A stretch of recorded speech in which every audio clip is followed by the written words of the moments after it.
Part 1 of Game of Thrones, A Blademaster in Westeros. 289 AC, The Reach. Don't run off too far, Willis admonished, though his tone carried little heat. His siblings only giggled back at him and scampered off deeper into the woods, the forest floor crunching loudly beneath their boots. Willis didn't begrudge their brashness. He liked seeing them being children, careless of the confining propriety and protocol of Highgarden. Near the mouth of the Mander as they were, and still in lands controlled by House Tyrell, they would be hard-pressed to find anyone dangerous enough to challenge the two guards walking behind him, or any game big enough to harm children this close to the village they had docked their family's pleasure barge at. He had wanted to request more men to accompany them on their little expedition, as a precaution more than anything, but with him being a near-knighted squire, he didn't want to sound unsure of his ability to protect his younger siblings. Mace Tyrell had high hopes for his son as a knight. He had pushed the squireship on Willis since he was a young boy. It wouldn't do for him to seem cowardly in front of his lord father now. Following only close enough so he could watch them, Willis ambled through the brush at a leisurely pace, carefully picking his steps on the uneven ground brimming with jutting roots and prickling briars. The wood was filled with towering oaks, elms and leatherleaf, and the undergrowth was dense and rich with pale moonblooms, tall stalks of goldenrod and blood-red clutches of dragon's breath. It had been the flowers that convinced Marjorie and Loras to go off exploring. At his side, Garland shadowed him with a look of stiff determination on his face, as if he were another man-at-arms in their little group and not his brother. Despite being 2 years younger, he was nearly as tall as him, wider yet on the shoulders, and his once plump figure had thinned out with training. Ever since Willis was made to squire for Sir Adam Bridges, one of their family's many household knights, Garland had taken to following his older brother like he was Willis' own squire, and even now he walked with a hand tucked on his belt just as Willis did on the hilt of his sword, though the boy was not yet allowed to carry live steel at only 1 in 10. The sun was still low in the east, but the cloudless sky promised heat and sweat throughout the rest of the day. Willis had enough lessons on the importance of forethought and planning from his grandmother, even in the simple things, so he took off his dark green velvet coat and wrapped the sleeves about his waist. It left only a white doublet emblazoned with the blooming flower of his house to cover his chest. A faint breeze was gusting through the trees from the north, the air carried the strong smell of wildflowers and wet earth. The smell of summer. They walked in silence after Marjorie and Loras for several more minutes before he heard a cracking sound somewhere off in the distance. He paused when he heard it again only a few moments later. "What's that?" he asked, suddenly growing nervous. The sound echoed through the forest again. "Someone splitting logs nearby is all, my lord," Ben said behind him. Lorne seemed to agree, giving him a grunt and a nod. Willis took a moment to realize what that meant and nodded to the guards. He turned about until he caught sight of his siblings off to his right, frolicking near a patch of black elderberry flowers. They laughed as they blew on the petals and set them to float in the air around them. "Marjorie, Loras," he called with his lordly voice. "Come here." Pouting, the youngest Tyrells shuffled their feet until they stood before him. Loras' own velvet coat was creased and fraying at the sleeves, and Marjorie's bright yellow dress was caked with mud near the hemline.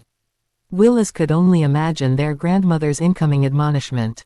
"Do we have to leave already?" Loras whined. "No, not yet," he said. He turned to where the sound of cracking wood was coming from and put a hand on Loras' shoulder, steering him in the right direction. "We're going on a little adventure." "Come, truly?" Marjorie asked, her golden brown eyes wide and innocent. "Truly, dear sister," he said. She held out a small hand, and he took it on his own before setting off. He looked back at Garland and the two guards following him and said, "Mind yourselves now." Soon, the crack of metal on wood grew louder and clearer. As they drew nearer, the dense undergrowth thinned around them, until the canopy above finally opened up to clear blue sky. Beyond, a young man only a few years older than him stood over a tree stump not a stone's throw away from them, a woodsman axe in his hands and a pile of split logs beside him. Focused on his task as he was, the young woodsman placed another piece of firewood on the flat of the stump without noticing them, raised his axe high above his head, and swung down. The log split in half cleanly, and the axe bit into the stump with a resounding thunk. Loras drew a sharp breath, and the young man finally looked up from his work. At first glance, Willis had to admit the man was striking, black-haired, tall, sharp and slender as a sword, and, most surprising, he had the violet eyes of old Valyria. He wore a simple workman's shirt, the sleeves rolled up to his elbows, with an open leather jerkin on top and rospun brown pants. The young man gazed at the men at arms escorting them with suspicion, though his eyes softened when passing over Willa's young siblings. Behind him, the guardsmen had tensed, hands reaching swords, until he raised a hand to stop them. Willis cleared his throat. "Forgive us the interruption, good man," he said. "My name is Willis of House Tyrell, son of Mace Tyrell, Lord of Highgarden. These are my younger brothers and sister, Garland, Loras, and Marjorie."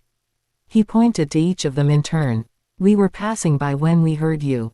Before the man could respond, Marjorie stepped forward and excitedly asked, "Is that your home?" Willis followed her gaze to the far end of the clearing, where a sturdy-looking house built with thick logs for walls and a thatched roof stood above a low hill, surrounded by a field of short, emerald-colored grass. Two smaller outhouses leaned against the log house, with pigs and chickens inside them. The man smiled gently at Marjorie. "Indeed, that is where I live, my lady," he said, looking back at the house with fondness.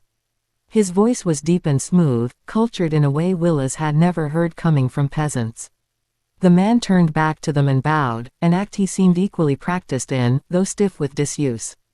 "An honor to make your acquaintances, my lords. My name is Galad Damodred of, well, here. But you may call me Galad." An odd name, Willis thought. "SOC, perhaps." Keeping the question from showing on his face, Willis simply nodded. "The honor is ours, Galad. And forgive my sister, she's always been too curious for her own good." Marjorie glowered sullenly at him, but Galad only waved a hand. "It is no trouble, my lord. Inquisitiveness in the young is a virtue, not a sin." Willis smiled despite himself. His father would have named it intrusiveness instead, and called it uncouth and boorish behavior on top, especially for a lady, but Willis found himself agreeing nonetheless. "Would you like to try?" Galad suddenly asked, and the question was not for him. To his side, Loras just bobbed his head up and down as if in a trance. The man chuckled, and even Garland cracked a smile. "Come on, then. I'll teach you how." For a second, he turned his eyes to Willis, as if to seek permission. Inclining his head, Willis relinquished his hold on Loras' shoulder. The boy bounded out the tree line at once, skidding to a stop next to the violet-eyed woodsman. And for the next few minutes, Galad taught Loras everything he needed to know until he could split a log by himself, from where to grip the haft, how to breathe at the right moments, where to hit the wood. Willis had hardly seen such a patient teacher, even when Loras got ahead of himself several times in his boundless energy. As the minutes and logs ticked by, Willis allowed himself to relax, sitting back against the tree to watch the two of them. Garland followed soon after, taking the next tree over. Besides their guards, Marjorie was the only one still standing, staring at the pair splitting the logs with longing. As if feeling her eyes on him, Galad glanced up from his work. "Do you want to try as well?" he asked. The girl nodded shyly, but didn't move forward. It was obvious she wanted to, but all sense of propriety told otherwise. After a moment's hesitation, Willis said, "Go on, Marjorie. Just this once." Her eyes widened in surprise, then the biggest smile bloomed on her face. She lunged at him, gave him a tight hug, and dashed back toward Galad and Loras. "Willis?" Garland asked, a hint of uncertainty in his voice. "It's fine," he said. "Let her have this. She's already a proper lady everywhere else, even at her age." Garland nodded, and they kept silent as their brother and sister worked on the pile under Galad's supervision. XXX. Willis had nearly dozed off when the final log had been split, his siblings' excited cheers pulling him out of his daydreams. Chuckling at their antics, he pushed off the tree and walked up to them, Garland just a step behind him. Both of the kids were caked with sweat, chips of wood sticking to their clothes. But the big smile on their faces made it worth it. "Are you all done, then?" he asked. Loras quickly darted to his side. "Did you see it, Willis?" he asked, pulling at his sleeves. "I was like hot," and the log went clack. "That last one was perfect." Willis laughed. "I did, yes. As great a swing as I've seen. He mussed up his brother's hair, then turned to his sister. And you, little lady, don't think I didn't see the way you were holding up that axe like a proper ironborn. Marjorie had been jumping up and down on the balls of her feet a moment ago, but now she was back to her demure smiles. Master Galad had to help me holding it up, she said, but I did do it. The ladylike expression was broken by the tangles in her hair and the flush on her cheeks. Willis could only smile. It was good seeing her acting like a child. As the two of them started relaying their war stories to Garland, he turned his eyes to the woodsman. Thank you for this, he said, perfectly sincere. It meant a lot to them. Galad nodded, wiping sweat off his brow. No problem at all, my lord. They are good children. He looked up at the glaring sun for a moment before turning back to him. It is getting rather hot outside, and I have clearly forgotten my manners. Would you like to come inside for some refreshments? I'll carry the logs back later. Yes, Marjorie cried, suddenly right behind him, followed by Loras turning to him, eyes pleading. Can we, Willis? Can we please? Willis couldn't find it in himself to refuse those eyes. He should have known better than to name whatever this was as an adventure. I don't see why not, he said. Lead the way, Master Galad. The walk up the small hill was done with Loras and Marjorie piling the young woodsman with inane questions about his life, from what he ate and drank, to the animals he raised and the kinds of people in the village he was friendly with. The kid seemed fascinated by it all. Galad answered them dexterously and amiably, and Willis had to admit he also found himself curious. Despite visiting a few of the orphanages and mother houses that Highgarden sponsored, he had never been inside the home of a small folk. Willis doubted his family would approve, but he found himself curious as to how they lived. He was to be their future lord, shouldn't he know more about his subjects?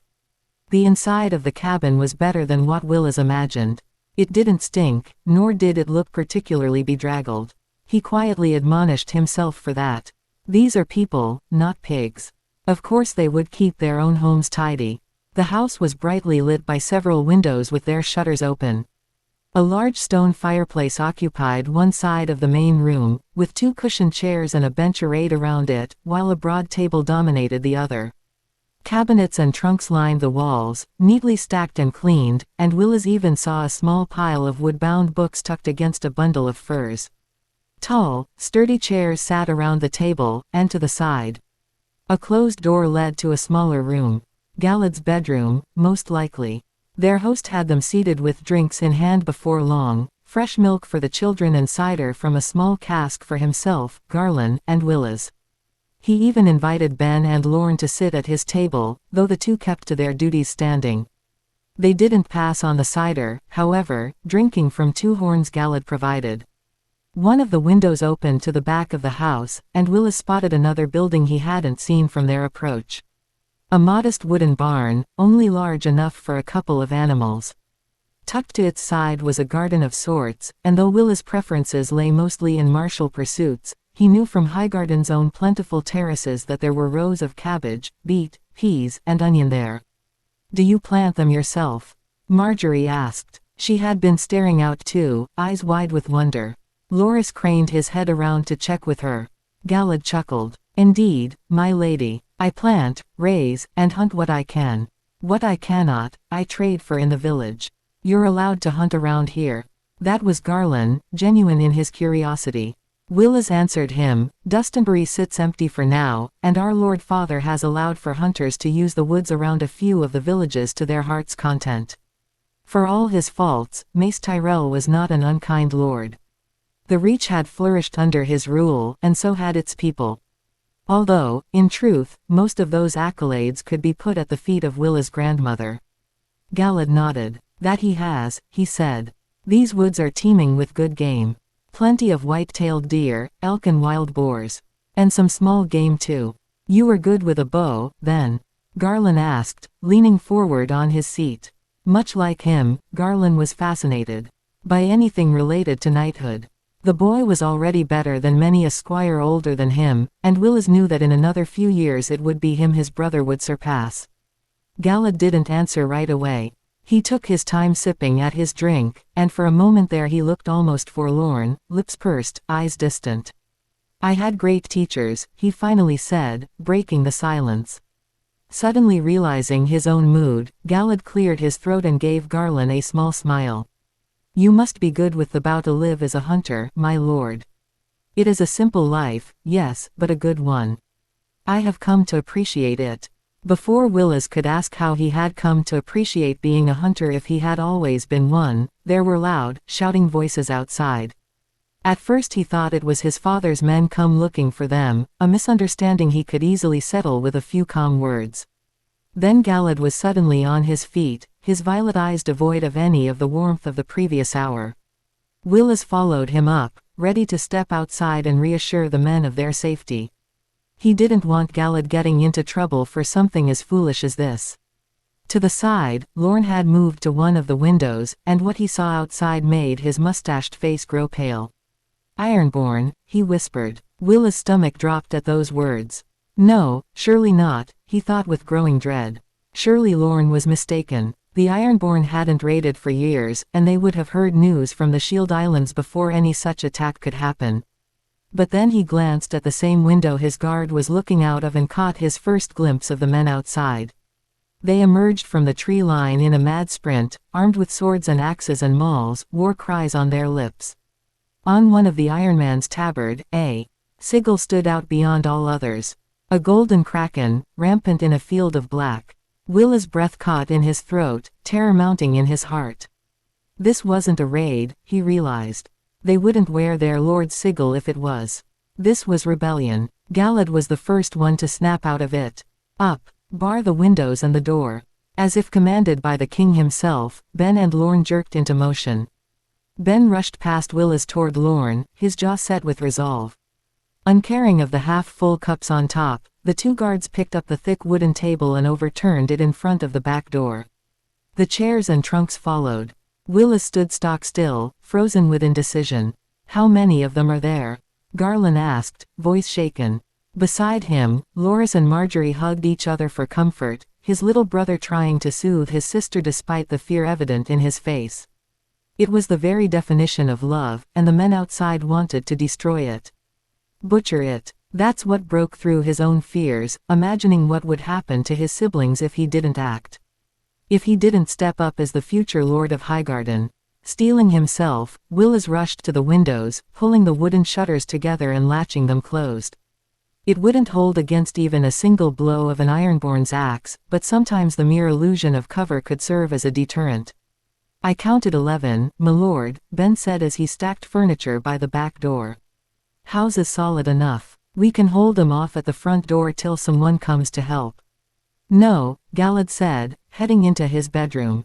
They'll just torch the place with us inside. It comes down to a fight. Fuck, Ben muttered. Not great odds. Willis would have admonished the curses in front of his younger siblings if the situation wasn't as desperate as it was. Lorne seemed to agree with Galad. With all the available furniture pushed against the back door, the often silent guard simply pulled his sword out of its scabbard and turned to him. Orders, my lord. Ben too turned to him, as did Garland and his siblings.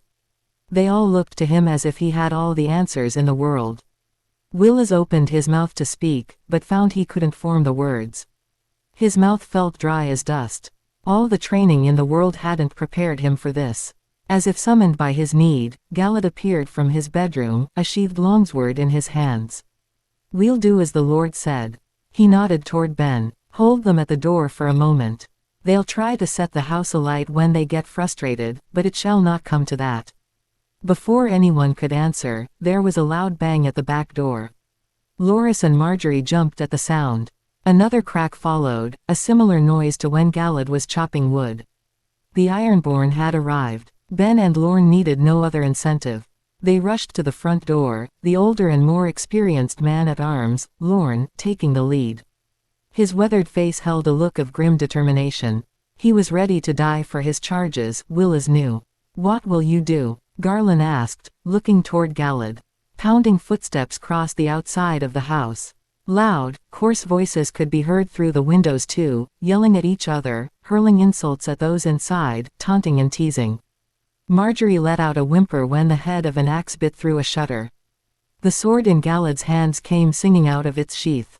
"I'll end this," he said, then turned to leave. His words held a tone of finality to it. A certainty Will is always thought reserved for veteran knights or experienced artisans, both confident in the mastery of their craft. Not a young man like Galad. The kind of words that inspired him to be better. Swallowing down the knot in his throat, Willis stepped up. "Then I will help you." "No." Willis froze at the sudden bark. Or was it that a small folk had talked to the son of a high lord in such a manner? Galad turned to regard him, a troubled look on his face. That is not a good idea, my lord." His violet eyes were dark under furrowed brows. "Please, stay here and protect your siblings if the worst comes." Then he was swiftly gone, slipping past a small side door hidden behind a curtain in the eastern wall of the house. And for the second time in the day, Willis stood stumped in the middle of a tiny, small folk house. Behind him, Garland knelt while whispering comforting words to Marjorie and Loras. The sounds of battle started a moment later. Steel batting against steel, ringmail chinking as men moved in their armor. The Ironborn's screams met Ben's own war cry, echoing inside the house, though they couldn't see the front door from the main room. Marjorie started to cry, sobbing against Loras' shoulder. Willis could barely look at them. He didn't know what to say, again. They all looked up to him, and he'd failed them. He sought comfort on the sword at his side, and his hand held firm to the hilt. He didn't know what to say, but he'd die fighting for his siblings. That, at least, he could do. XXX. Galad. By the time the hidden door closed behind him, Galad had achieved the oneness. All his doubts and insecurities, all his fears that had fountained inside him when he spotted those men, were fed into the flames in the void of his mind. He wouldn't be able to fight at his best if he let himself be consumed by the ghosts of his past, of his failures. If he wanted to save those children, those who depended on him, then he couldn't think of them in the middle of combat. In the oneness, none of that mattered. He was one with the sword in his hand, one with the sparrows in flight above his house, one with the Ironborn man a few feet in front of him, who had turned at the sound of the door. He could perfectly hear the man's breathing, the clink of his mail armor. If he focused, he would hear the man's heart beating inside his chest, the blood pumping furiously as the Ironborn prepared himself for a fight. Galad wouldn't need such a focus against this foe. Beneath his half-helm, the man's grizzled face contorted into an ugly scowl before he rushed at him in a mad dash, axe and shield propped in each hand, and Galad knew him to be a fool. A man who fought in a rage died in a rage. Galad didn't move, not until the Ironborn was upon him, axe raised high for a powerful downward swing. Then he stepped to the side, feet sliding gracefully across the grass. The axe cleaved only air, but Galad's sword didn't miss. It flashed up and across, a single movement, and the head of the Iron Man fell to the ground. Beyond a flick of the wrist to clean his blade of blood, he didn't stop to admire his handiwork. He could hear the fighting going on the other side of the house by the front door as if it was happening right in front of him. Curses flying as sure as swords, castle-forged steel ringing against reavers' blades, heavy grunts of exertion. There was no time for consideration. Galad moved across the lawn as quickly and silently as he could, face devoid of emotion. He took the corner and came upon the north side of the house just in time to watch one of the Tyrell guards being cut in the leg and bashed in the chest. The young man at arms fell backward into the house, and the Ironborn surrounding the entrance roared in cheer. The last Tyrell guard stepped up to cover the bottleneck of the front door by himself. Brave as it was, Galad knew he wouldn't last long against so many of them. Two of the Iron Men already lay dead on the ground, but in their minds, there was only one guard left before they could get to the children inside. Despite their roar, Galad did not give a cry of his own. He approached them from the side, silent as a ghost, and the first two Ironborn fell before they knew death was upon them. A third one turned in time to lift his shield up, but Galad twisted his sword at the last moment and slashed him across the thigh. The blade bit deep into flesh, and the reaver let out a cry as he fell to his knees, wound gushing with blood. The other Ironborn finally turned toward him, and in the stunned moment it took for them to realize they'd been flanked, Galad could finally take the time to look at them. There were 5 left, though 2 fought against the Tyrell guard blocking the doorway, and the 3 men in front of him weren't green boys by any means. Gray-peppered beards and hair, their arms and armor looked used but of good quality, and they all had the leathery, weather-worn face of lifelong sailors. Galad frowned. Living a simple life in the backwaters of the kingdom, he did not have all the historical and political knowledge to fully understand what such a raid meant. Here, he hadn't grown up in palaces with tutors and teachers of history and warfare and every subject men had taken to write books on, like he once had. But he did not need to be a lord or a maester of the citadel to know what this meant either. By the looks of the reavers, this was no hot-headed young captain so eager for plunder that he'd gotten carried away and had sailed his crew up the Mander into the rich lands of the Reach. This was a serious raid, conducted by an experienced crew. His resolve firmed. Galad would not let those children be used as hostages, or worse, by these barbarians. Leave now, he warned, or die far from the halls of your drowned god. Even to himself, Galad's voice sounded cold in the oneness. One of the Ironborn, a tall man with arms like trunks standing farthest to the right, hawked a glob of phlegm and spat on the grass. "I'll gut ye like a trout, pretty boy." He had a large, double-headed axe in both hands, and he pointed it menacingly at Galad as he spoke. The other two Ironborn, these holding longswords and shields, gained heart at that, roaring their assent, and the three men advanced on him.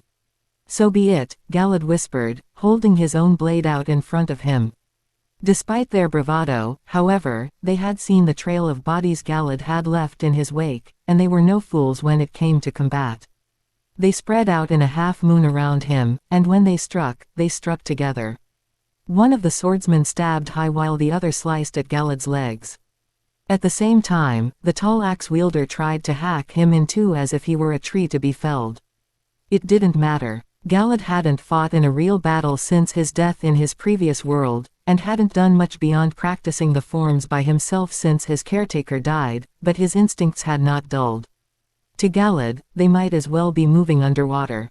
Feigning a thrust to force a defensive reaction from the tall Ironborn, he pivoted the other way at the last moment, dancing around the stab and parrying the slice. The stabber's eyes went wide as he overextended, and Galad took his arm off at the elbow just below where his ringmail shirt ended. The man hadn't begun screaming yet before Galad moved again. Putting the swordsman in between himself and the taller Ironborn, he pressed the attack, blade a whirlwind of thrusts and slices. The swords rang keenly as they met in the middle, once, twice, then Galad was past the man's guard.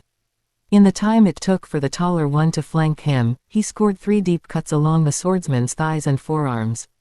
The man's grip on his sword slackened as thick arterial blood flooded the sleeve of his gambeson. He was done for, Galad knew. He turned to meet the tall reaver, but the man had stopped as he watched his last companion fall. A flicker of uncertainty marred his coarse features. Ironborn were said to be fearless in battle, but Galad's promise must have weighed heavily on the man. Were he to die here on land, he would not go on to meet his god. "Who the fuck are ye?" he asked, fingers opening and closing nervously around the heft of his large axe. The question gave him pause. Galad didn't know the answer himself. Once, he was the Lord Captain Commander of the Children of Light. The first prince of the Sword of Seemlin. Brother to a queen and husband to another. Now, he wasn't so sure. In the end, Galad simply answered with the truth. "To you, death." His hand did not leave the pommel of his sword when the sound of fighting stopped. Willis couldn't tell who had won the battle, and the deafening silence only made it worse. With Lorne and Ben fighting at the door, every clang of steel had rang like thunder inside the house. It made his bones rattle, but at least then he had known for certain they were not yet doomed. Marjorie had not stopped, sobbing in Loras' arms the whole time, and though he tried to put on a brave face, Willis could see the tears in the boy's eyes too. Only Garland had remained steadfast, comforting his siblings with sweet words as best as he could. Yet every once in a while he would glance toward the end of the house where the fighting would be, flinty resolve darkening his usually warm eyes. Gods forbid the Ironborn were to make it through. Willis knew he would not fight alone, even if he protested. Garland the gallant indeed. He should have named him Garland the brave instead. Braver than he, to be sure. Even though he stood still as the wall in front of his siblings, his heart did not stop hammering inside his chest until Ben hobbled into the room. The guard was clearly in pain, and he was using his sheathed sword as a crutch to help him move. "It's done, my lord," he said with a thin smile. Willis almost fell to his knees. Only his grandmother's training allowed him to swallow down the storm of feelings churning inside him and nod to the guard. He needed to be seen as being in command in front of their house's men, always. Turning to his siblings, Willis gave them the best smile he could muster. "We're safe now," he told them. "We're safe." With a cry, Marjorie and Loras launched themselves toward him, hugging his waist and burying their faces on his shirt as if he'd been the one to save them instead of the guards. Behind them, Garland let out a trembling sigh. Brave or not, his brother was still a boy. "Now, stay with Garland for a moment," Willis said gently. Marjorie looked up at him with red-rimmed eyes ready to protest, but he placed a hand on her head. "Fret not, I'll be back in a second, yes." Marjorie acquiesced and pulled Loras along, gathering the children up in a hug. Garland nodded at him over their heads. He understood Willis had a duty. Taking a final breath to center himself, Willis strode out of the living room. Ben had limped back toward the front door while he was seeing to his siblings, and he understood why as soon as he turned the corner. Ben was slumped down against the wall, his clean-shaven face paler than usual. It was hard to tell against all the blood splattered on his front, but Willis thought he could see a large gash on the man's left thigh. He swallowed. The guard had taken the wound defending them. Lorne hovered over Ben. The older guard seemed hale, if slightly out of breath. "It's bad," Lorne grunted, inspecting the wound. "Truly, I hadn't noticed." Ben chuckled darkly. "Seems this is it for me, Good way to die, though. Taking some ironborn scum down." He let out a weak laugh again which soon turned into a hacking cough. Willis opened his mouth to speak, to comfort the man, or thank him for giving his life for theirs. The sound of footsteps outside stopped him. The dying Ben had taken all his attention, and for the first time, Willis turned to look out the door. He wished he hadn't as soon as he did. Bodies littered the grass in front of the house, almost 10 of them, though it was hard counting. Some were without arms or legs. Others without heads. A few limbs seemed to have fallen far from their previous owners. The smell of it all hit him then. It wasn't the rotting stench he'd been expecting either. That would come later. It was blood and piss and shit, all mixed together, wafting up his nose like thick sludge. Bile rose in his throat. And in the middle of the carnage, Galad walked unbothered past the bodies and up the steps of the front door. A craftsman going about his craft. His sword was still out, hanging by his side as clean as if it had just left its sheath. Lorne stiffened as Galad came inside. The old guard took a protective step in front of Willis, which only served to confuse him more. What in the seven hells had happened outside? Why was Galad's sword unbesmirched? Had he not helped them? The woodsman himself didn't seem to even notice the guard. Putting the sword back into its scabbard at his side, he walked past the two of them toward the small kitchen area inside the house. Plants and herbs in clay pots hung from the ceiling there, and Galad picked a few leaves from one of the pots, then a flower head from another, and put them all inside a hardwood mortar. "A good way to die, yes," Galad said, shifting now to rummage through a drawer. He picked out what looked to be a clean bolt of cloth and a sewing kit. "But you're not dead yet. A fucking maester too now, are you?" Lorne growled. Galad shrugged, already mixing the ingredients. "Accidents happen when you wield an axe every day, and out here a man must make do without maesters." Lorne's eyes narrowed. "Never met no woodsman, could cut men down like that. Who are you?" His hand came to hover over his sword. The truth now. Willis felt lost in the middle of the exchange. Lorne was a veteran amongst his father's swords. He'd grown up watching the large man training in the yard, patrolling the halls of Highgarden. Always serious, always silent. He'd never seen the man string more than 2 words together. What could Galad have done to disturb him so? "I'm the man who can save your friend's life, sir." When Galad turned, he had his hands full with the mortar, the cloth, and the sewing kit. "Will you let me?" Lorne seemed taken aback by the answer. Uncertainty flickered over his weathered face. Veteran or not, he wasn't a man used to making decisions. His eyes shot toward Willis. This time, Willis didn't hesitate. "Go ahead, Master Galad," he said. "Ben fought valiantly for the safety of myself and my siblings. If you can slow the bleeding, we'll take him back to the barge. My grandmother doesn't go anywhere without a maester on hand. XX. The man that raised me was a knight, Galad explained as they trudged through the forest. Behind them, Garland held the leads of a stocky mule and a piebald destrier, the animals pulling the cart carrying an injured Ben and their 2 younger siblings. Marjorie had insisted she hold Ben's hand as they traveled back toward their family's barge. Willis was proud of her for that. He fought in the rebellions, Galad continued.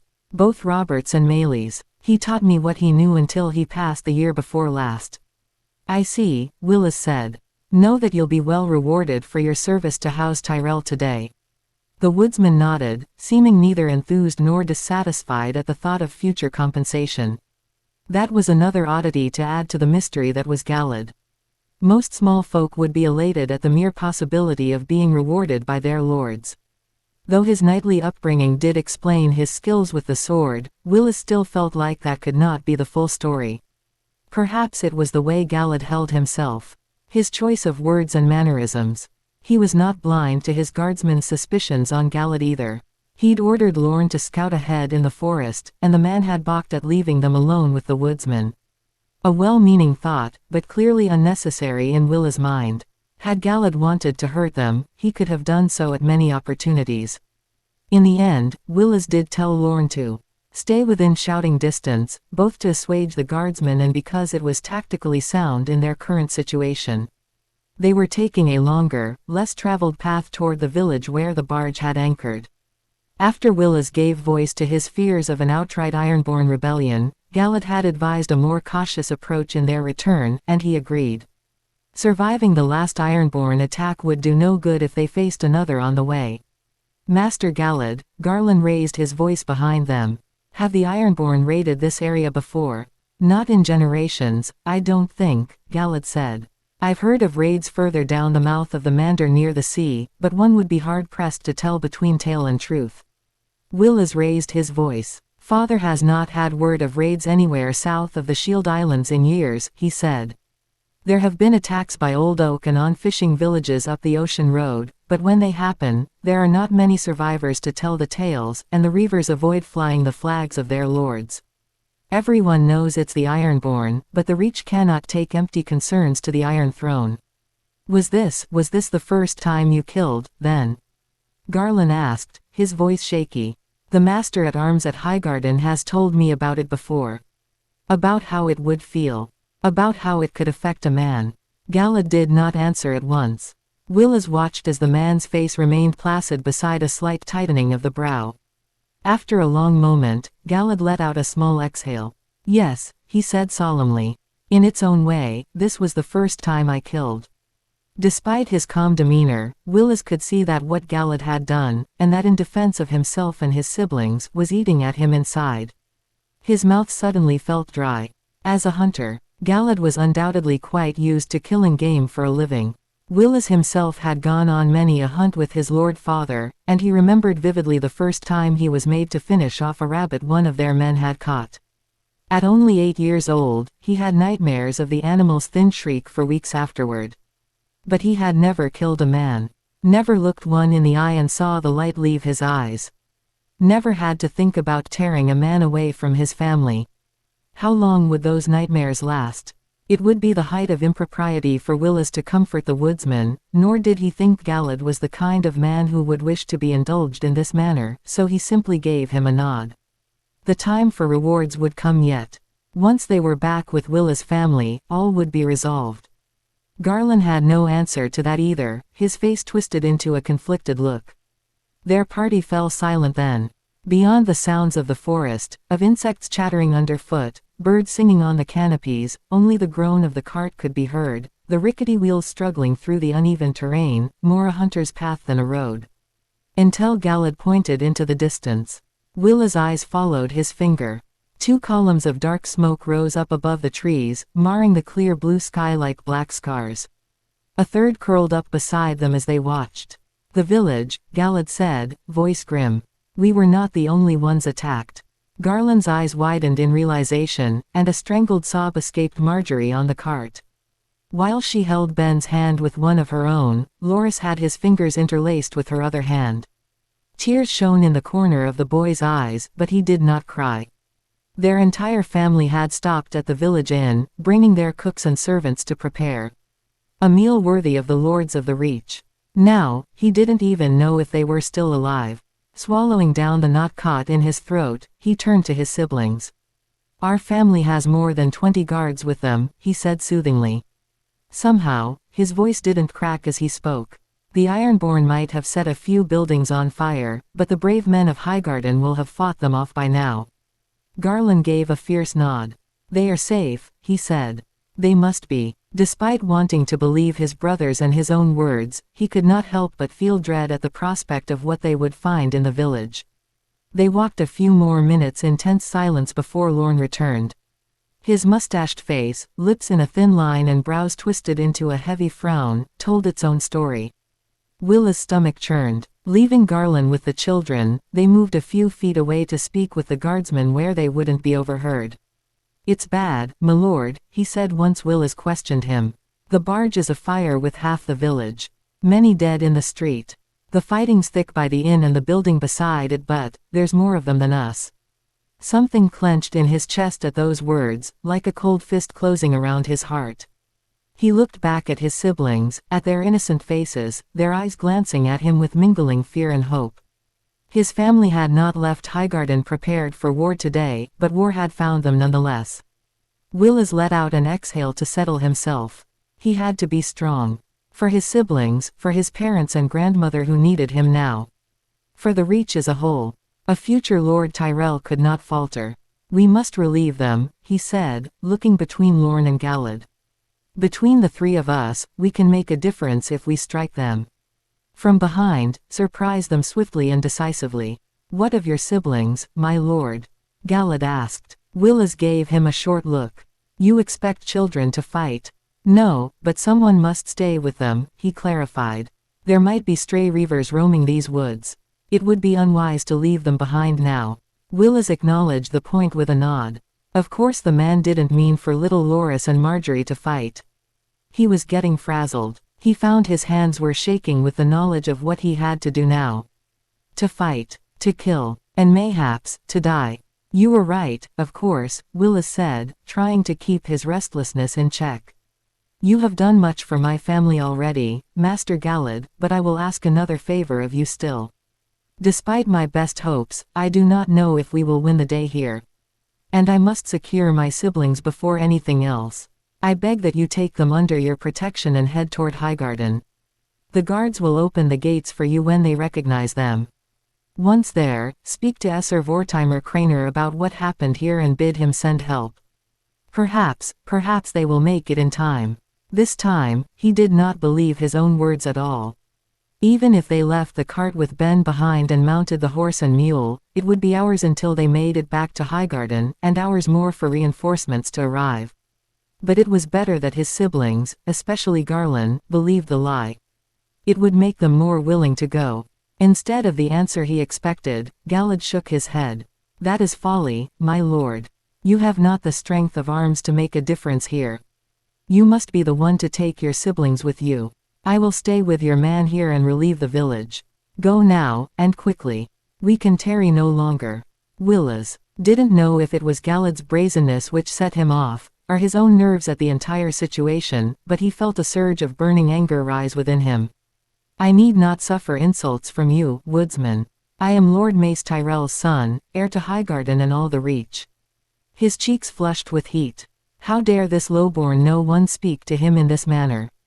"This is my duty, not yours. There will be honor and glory in facing my enemies in battle.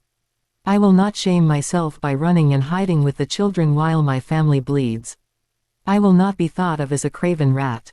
His voice nearly broke as he finished, the fear beneath the fury becoming all the more obvious. Despite the chastisement, Galad's expression did not change. He only looked at him, head slightly tilted, and Willas deflated. He suddenly felt small under those haunting purple eyes. His gaze dropped. Hot shame flooded him. It was not the way a lord should feel. Not the way his father would want his heir to feel. Willas shook his head, fists opening and closing at his side. He was breathing hard. His lungs felt like they were burning up. He needed to be stronger than this, needed to be in control of himself, needed to bury his fears deeply where none could see, needed to. A rough hand settled over his shoulder. He looked up again in surprise and found the woodsman was still staring at him. Only the purple eyes had softened now. A warrior must know when to stay his blade, even more so than when to wield it, Galad told him. This is one such time, my lord. There's no shame in that. Those are grown men out there, veterans of 100 raids by the looks of it. I imagine you're used to sparring in a cobbled courtyard, where the ground is even and steady, with armor and padding and the lot. What good will your death do but bereave your family of their heir? This is not your fight. Not yet. Leave now and protect your siblings. There's more honor in that than in 1,000 glorious, pointless deaths. Willis felt his eyes widen the more the man spoke. He didn't know what to answer. Lorne grunted beside him. Woodsman's right, my lord, he said, then spat to the side. Hate to say it. He gave a shallow nod at that. Galad was right. Of course he was. Willis felt like a foolish child being confronted with the cruel reality of the world. How could he, a squire of no great skill dressed in silk and velvet, make any kind of difference against dozens of well-armed and armored ironborn reavers? It took another heartbeat for him to find his voice. I see, he said. Then, so be it. We will do as you say, Master Galad. Galad did not kill the first man with his sword.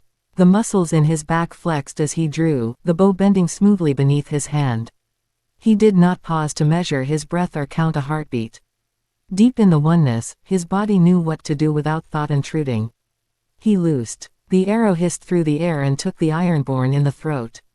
The man had been hacking at the flower hearth's heavy oak door with a broad-bladed axe, each strike ringing loud enough to carry over the din of battle. The sound cut off mid-swing. He dropped bonelessly, axe slipping from his fingers as dark blood sprayed across the stone threshold. Galad didn't blink. He only breathed out, slow and controlled as always, and his hand was already reaching for another arrow.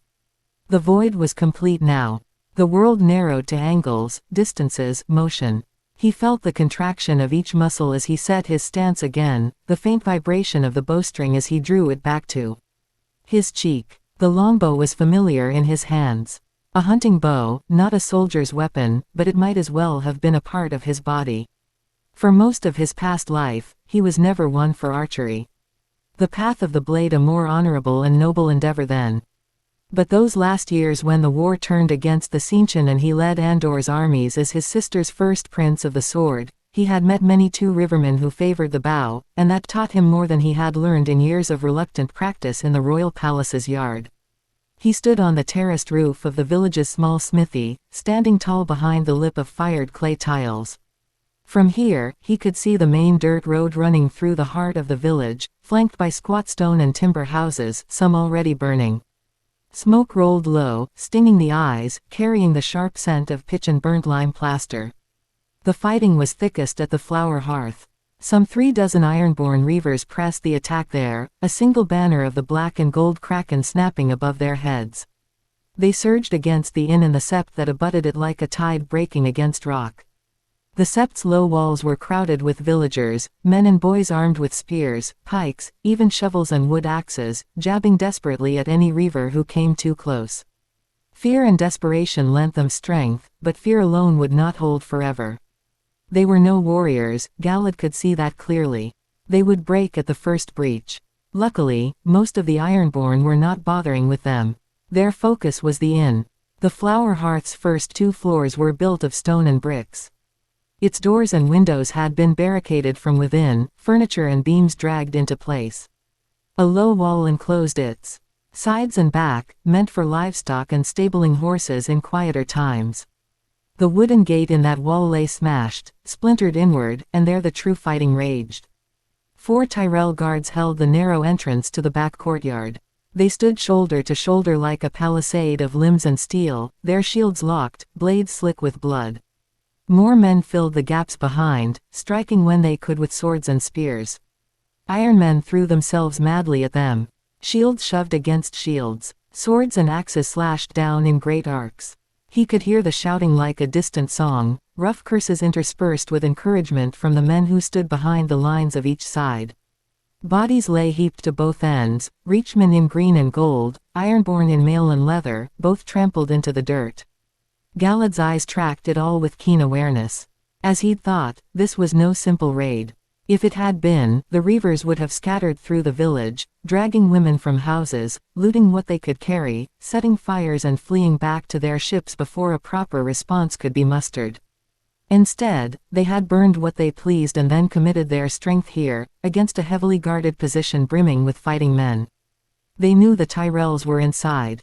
Surely they knew. And if they took the Lords of the Reach Galad knew to be there, Mace Tyrell, his Hightower lady wife, and the famous Lady Olenna Tyrell, they could cripple one of the 3 great fleets of the 7 kingdoms who stood against them, the largest amongst them to boot. Those thoughts came at him, tried to shake him and fill his nerves, only to break against the void of his mind. He loosed again. This time the arrow took an Ironborn halfway up the chest as he scrambled over the low wall at the inside with some stacked pallets. The impact knocked the breath from him and he toppled backward, legs tangling. Before he could recover, the Tyrell men on the other side of the wall leaned over and finished him with swift, brutal strokes. Galad did not watch him die. He counted instead. 2 arrows spent. 4 left. As a hunter, he had never needed many. 1 for the kill, another if fortune turned ill. A few more for the sake of it, gathered over the years. He had not come here expecting a battlefield. His second shot did not go unnoticed. A Reaver close to the one climbing over the wall scrambled out of view, and he must have passed the word. One man in full plate armor looked up and spotted Galad's silhouette against the smoke-darkened sky. He pointed at him, screaming, and heads turned. Some, the ones battering at the doors and windows of the inn, abandoned their posts to seek cover, hiding behind houses and outbuildings nearby. Those locked against the Tyrell guards at the gate fought on, too committed to break away. A line of shieldmen pulled together behind them, a little bedraggled in form, but Galad was surprised at the responsiveness. He had not heard good things about the Ironborn's discipline in battle. But 3 men broke from the press and charged down the road toward the smithy, shields raised over their heads. Galad had expected it. To reach him they had to cross open ground, the width of the street, with no cover but their shields and their courage. In the oneness, there was no hesitation, no flicker of doubt or fear. He drew and aimed at the first man. The arrow flew true, slipping beneath the rim of the raised shield and biting into the man's ribs, just below the arm. He cried out and fell, shield clattering from his grasp. The other 2 faltered, and the hesitation cost them. A rider erupted from a side alley. Lorne burst into the street at a gallop, polished helm gleaming despite the smoke choking the sun. Leaning from the saddle, he cut one of the Reavers down in a single savage swing, steel shearing through mail and flesh alike. The last Ironborn barely had time to turn. Lorne's mount, Galad's own horse his caretaker had bought some years back, hit him full on. The trained destrier reared and struck, iron-shod hooves smashing the man into the dirt. He tried to raise his arms to defend himself, but the horse stamped again and again, until there was nothing left to defend. Galad lowered his bow. With only 3 arrows left and the certainty that at least a dozen eyes now knew where he had been, he did not linger on the rooftop. Sliding back from the edge of the roof, he took the narrow stairs down through the smithy, the steps creaking beneath his weight. The sound seemed oddly loud and echoey considering the roar of battle outside. The modest home stood empty. No voices, no signs of the smith and his family. Just the faint metallic tang of iron and oil that always clung to the place. That told him enough. Brian would be fighting, then. Or dead. The thought came and went without ceremony. Brian the smith was one of the few villagers Galad knew well. He had sharpened Galad's tools, forged iron shoes for his animals, sold him arrowheads, some of which were lodged in Ironborn flesh even now. Galad had known the village as a whole, of course. He did business with any open to it, trading meat and hides and anything else he could get his hands on, but he had never truly belonged. In his past life, he had wrapped himself in a righteous certainty that was as rigid as any armor. He had traveled through many roads, his days crowded with causes and conflicts and mistakes that still haunted him. But for the 17 years he lived in this world, he had chosen to live simply. Long hours in the garden with his hands in the soil. Days alone in the woods, stalking game, measuring his patience with that of prey. practicing with the old man, Esargeron Sand, his only true company for all this time. Lately, other company had tried to find him in the form of marriage offers, families with daughters of age testing the waters. He had declined them all, of course, politely and firmly. He wondered, now, if the girls he had turned away were huddled behind the sept's low walls, or barricaded inside the flower hearth, praying the stone would hold. He hoped they were. He well knew the reputation of the Ironborn. Exiting the house, Galad stepped out into the street. The dead lay where they had fallen here, scattered like refuse after a storm. The baker's second son lay face down near the corner of a house, his spine split by a savage blow that had opened him nearly in two. Galad remembered him as a boy mooning over Esargeron whenever they came into the village, begging the cantankerous old knight for sword lessons. An older woman was slumped against a wall, skirts dark with blood, both hands pressed to her belly as if still trying to hold herself together. Her eyes were closed, peaceful, if such a word could be allowed. Close by, a young woman he had once seen going to the sept lay on her side as if only sleeping. Her dress was torn open, her legs bare. Galad looked once and then no more. He hoped she had died quickly, before cruelty had time to find her. Others lay scattered along the road, at least half a dozen villagers, along with one or two Tyrell guards and Ironborn who had fallen in the first clash. Anger rose within him, sharp like a hot blade, only to wash against the void of his mind and fade as quickly as it had come. He had practiced the oneness since childhood here, long before he could form the words for why he needed it. For years, it had been the only way to live with the knowledge that he had died once already, that everything he had known had ended, and that he had awakened beneath a different sky with memory intact and no answers given. He lifted his gaze and looked around. Lorne had withdrawn back into the side alley, out of sight, waiting for the moment Galad would draw the enemy's attention again. Good. His plan was simple. Lorne would charge only when the Ironborn were already committed and distracted, even if it meant Galad would be outnumbered before the guard came. While skeptical at first, Lorne had seen enough of Galad's handiwork back in his home to question his skills. He walked forward at an easy pace, boots crunching over dirt and splintered wood, passing the 3 Ironborn corpses he and Lorne had made moments before. He considered reclaiming one arrow, but the shaft lay snapped beneath the weight of the dead man's body. No matter. Movement above drew his eye. An Ironborn had climbed to the second floor of the inn, using a ladder set against the stone wall, out of Galad's sight from the smithy roof. The man was hacking at a shutter now, axe biting into wood already split and cracking.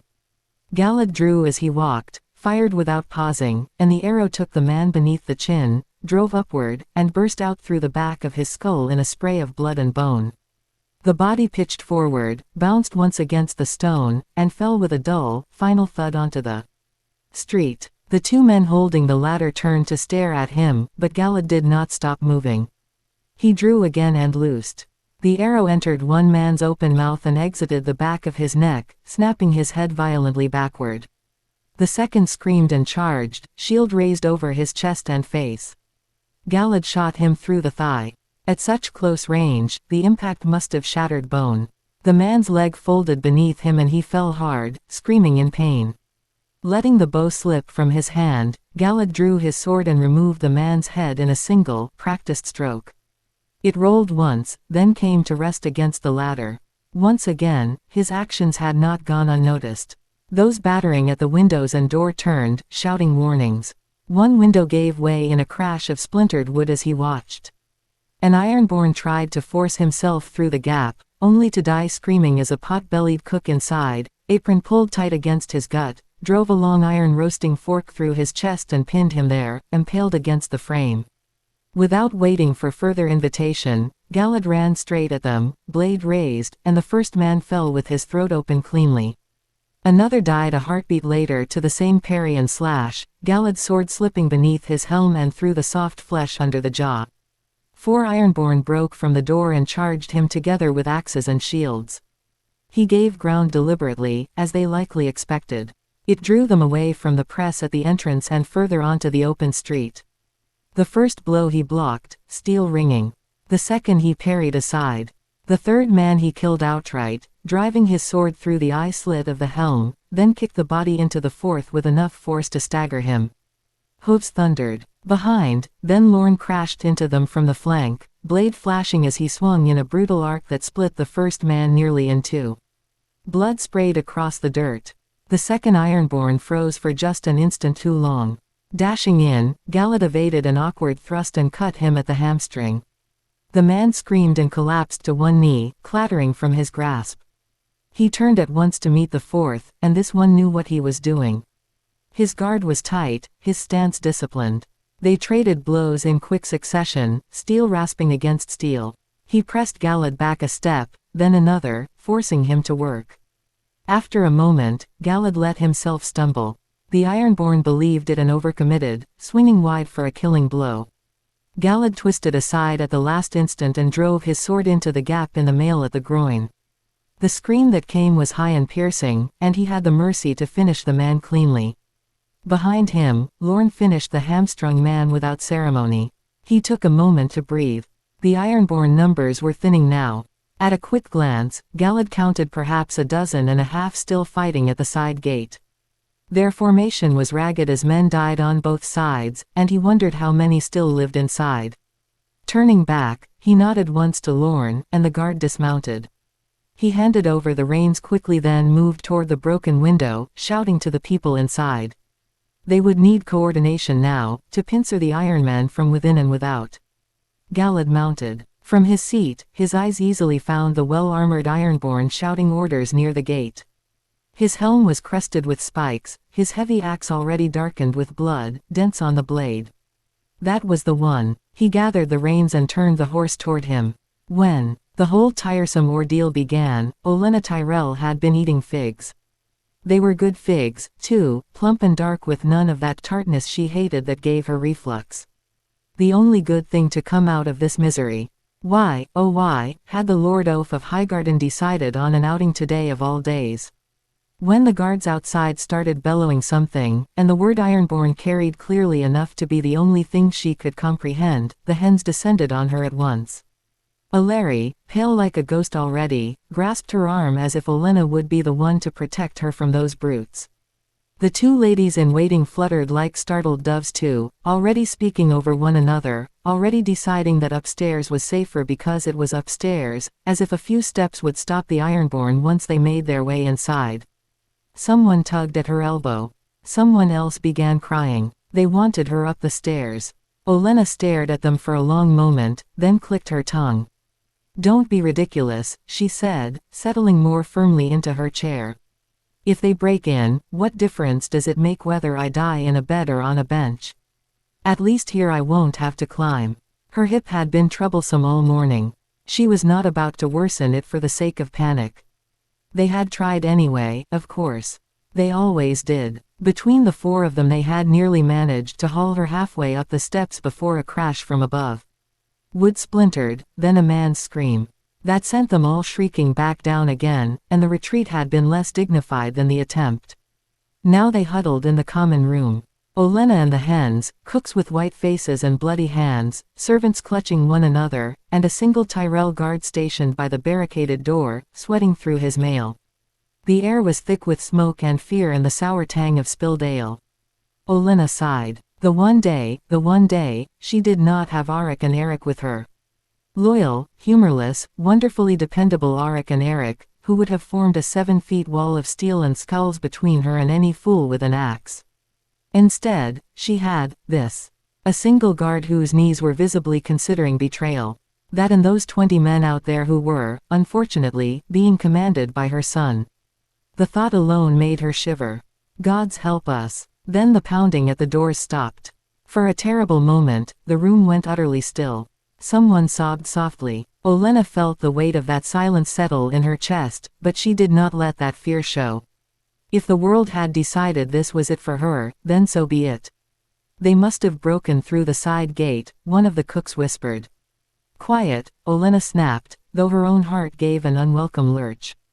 If the Ironborn had stopped trying the door, it meant they might have truly made their way inside elsewhere. If they did, there would be no warning. No time for last words. No opportunity to tell Mace. She cut that thought off sharply. Getting weepy now would do no one any good. Then, scarcely a minute later, movement at the window caught her eye. A mustached face appeared behind the body of a dead ironborn wedged awkwardly in the shattered frame, skewered clean through the chest by a roasting fork. Blood dripped steadily onto the sill. The face beyond it, however, was very much alive. "Tell the men to sortie out." The man shouted, far louder than was strictly necessary. "Sortie out now." Olenna winced. Did everyone insist on bellowing during crises? Had whispering gone out of fashion while she wasn't looking? The room froze. No one moved. The guard stared at the window as though the man outside had been speaking in rough Dothraki. Olenna huffed. "Well," she said sharply. "Go on, then." The guard blinked at her, eyes wide, as though only just realizing she still existed. Then he lurched into motion, running around the bar and wrenching the kitchen door open just long enough to shout for Mace and the others in the backyard before slamming it shut again.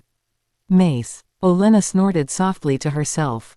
Her oaf of a son was probably puffing and preening out there, convinced that courage was something you shouted loudly enough until it appeared. She had made herself quite clear before the fighting reached its worst: let the men do the fighting, and if you must die, then die productively. Take at least one Ironborn with you, preferably one with a sigil worth dying to. She had raised him better than this. Or perhaps not. Olenna sighed. At least Willa's was not here. That thought steadied her more than she liked to admit.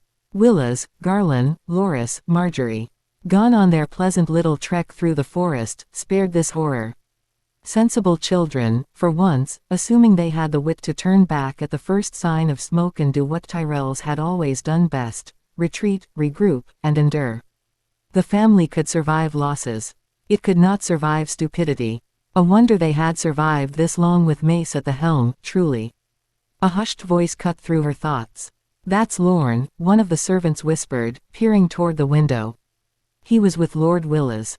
Olenna's heart stopped, frozen in absolute cold for a second, as if someone had reached inside her chest and seized. Aleri whipped around, fear flooding her face anew. "What?" she demanded. "Are you certain?" The servant nodded, trembling. "Yes, my lady. Him and Ben. They went with the little lord." Olenna closed her eyes and exhaled slowly through her nose. No, it couldn't be. Had Willas truly chosen this moment to inherit his father's worst instincts? Had he decided that heroics were finally in order, that 2 men and a middling squire against Ironborn reavers was a gamble worth taking? Clever boy, thoughtful boy. Foolish boy, if so. If he was out there now, behind the Ironborn lines, then there was nothing Olenna could do. No sharp word could reach him. No threat, no counsel, no withering look.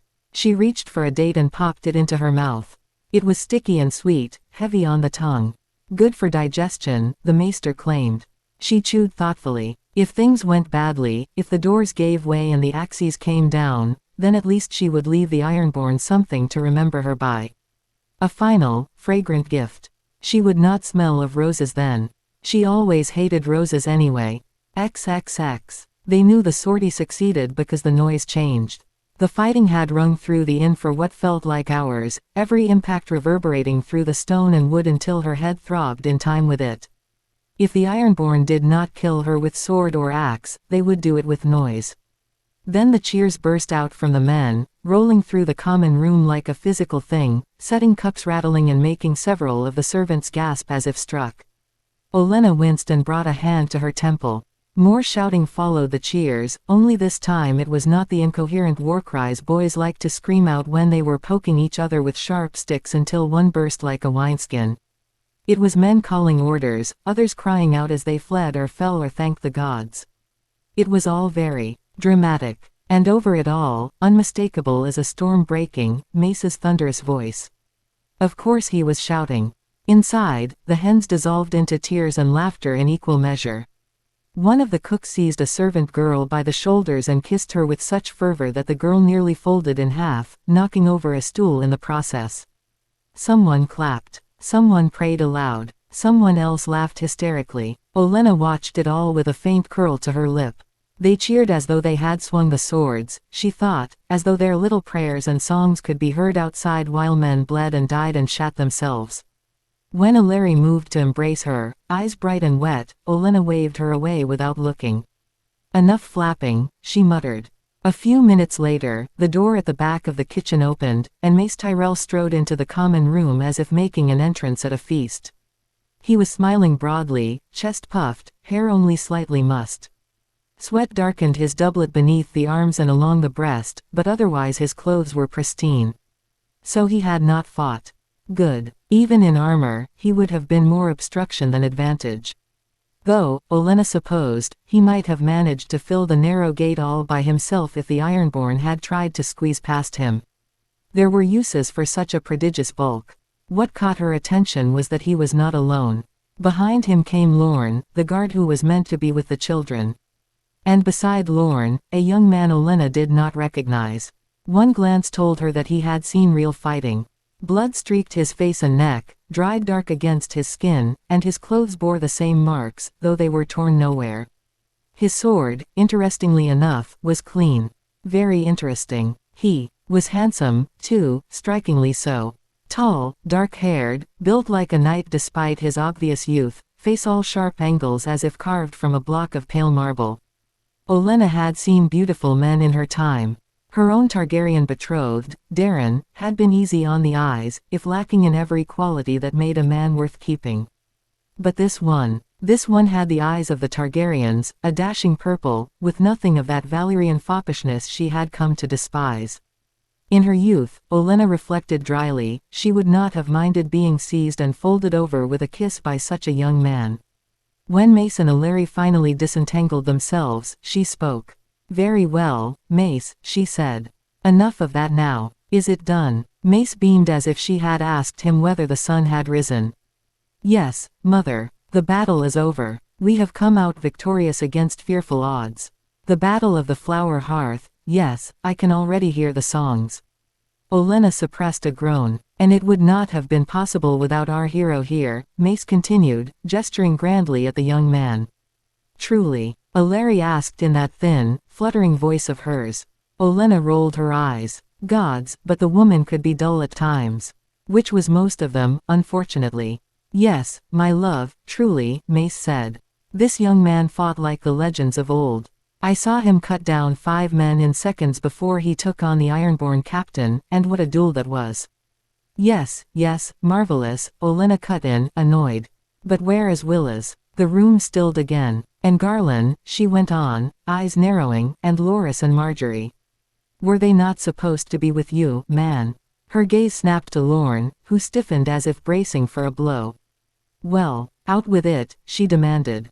What followed was, Olenna decided, a fantastical tale, even by Reachman standards, despite how taciturn the teller sounded. Lorne spoke of meeting this young man in the forest, a simple woodsman by his account, of a sudden Ironborn attack at the man's home, of a desperate flight toward the village. He told of Galad the woodsman convincing Willas to take the children and flee toward Highgarden. Of the fight outside the inn, of charges and countercharges, of Ironborn falling like wheat before a scythe. By the time he finished, the small crowd had gathered closer, whispering and gasping, eyes fixed on Galad as though he might sprout wings at any moment. Aleri and the hens descended upon him with thanks and praise, one bold girl even pressing a kiss to each of his cheeks. The young man himself accepted it all without flinching or blushing. That, Olenna noted, was the strangest thing of all. No nervous fidgeting, no false modesty. He stood there in bloodied silence, face composed as a lacquered mask. Battle shock, perhaps. Some men went oddly still after fighting, as though their souls had not yet caught up with their bodies. Mace spoke again. "I have already sent men up the road for the children," he said. "Another thing we must thank you for, young man. Truly, your deeds are worthy of song." Olenna felt a familiar tightening behind her eyes. "Not song," Mace corrected himself, warming to the sound of his own voice.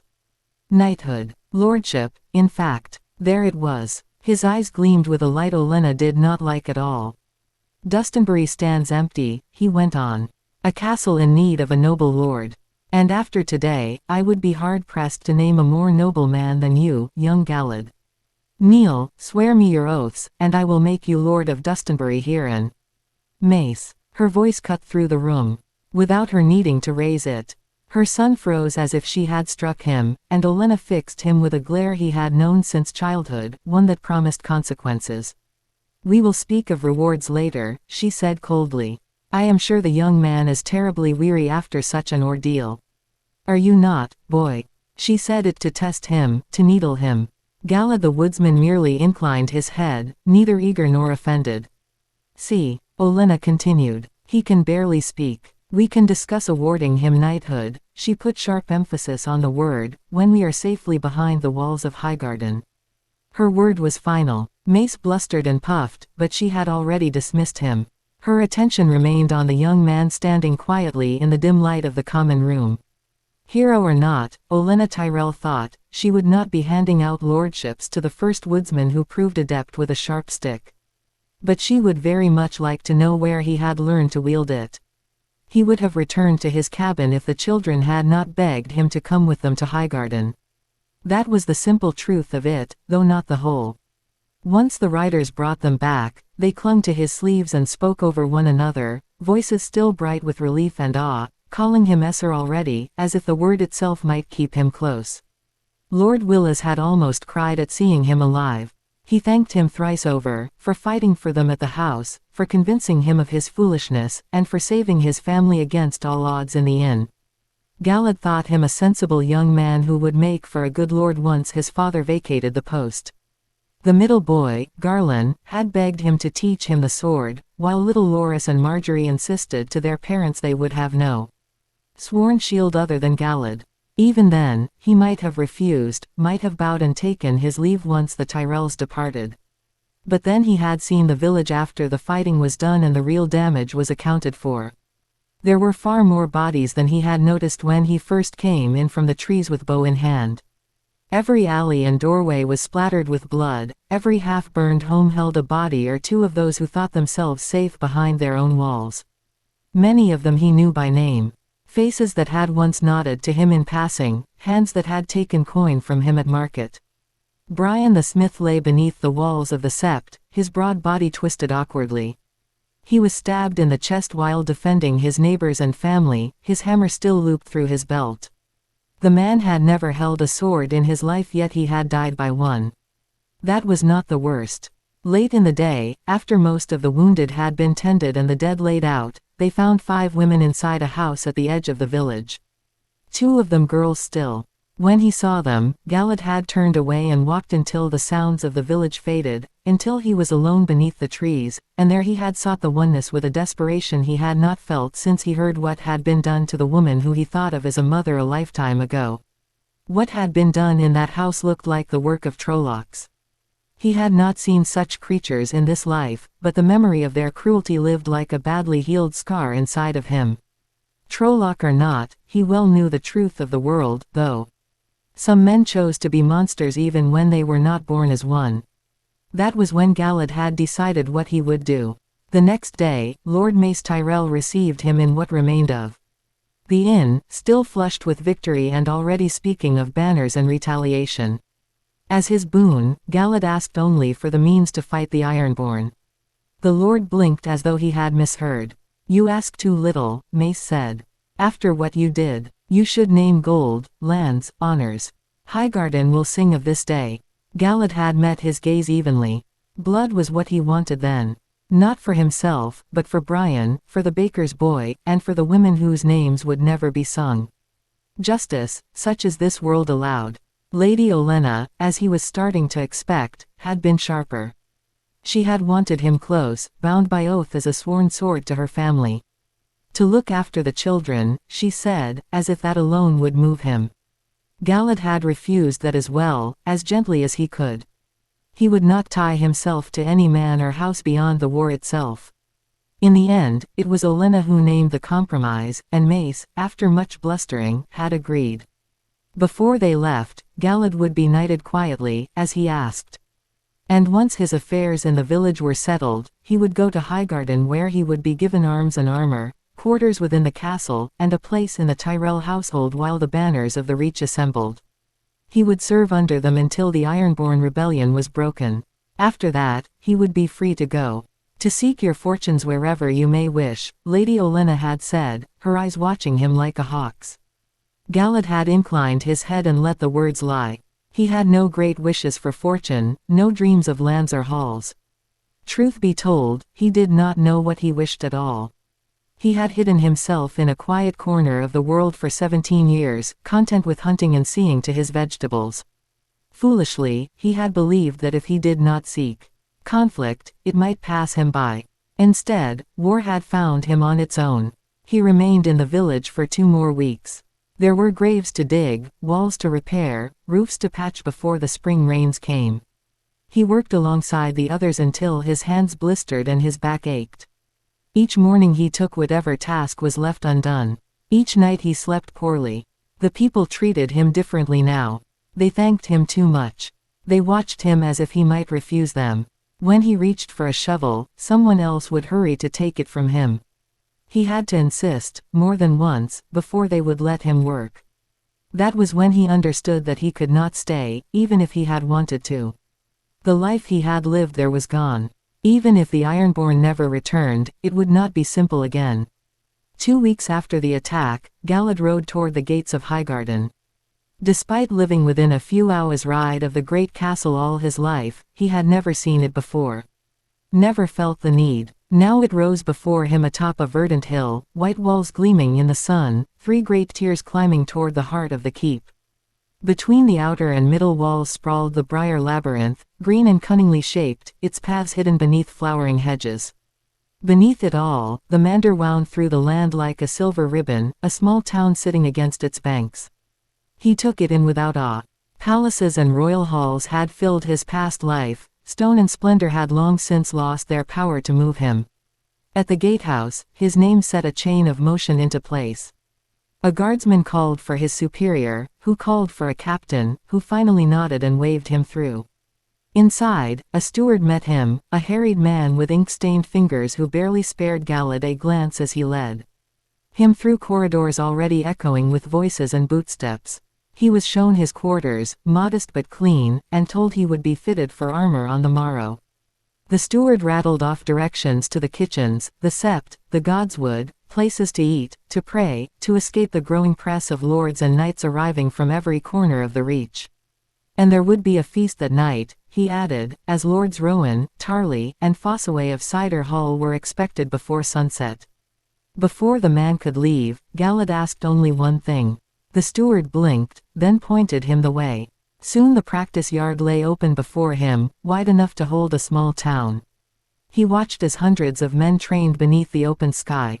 Steel rang against steel, shouts carried over packed earth and cobblestones. And even here, the divisions were clear.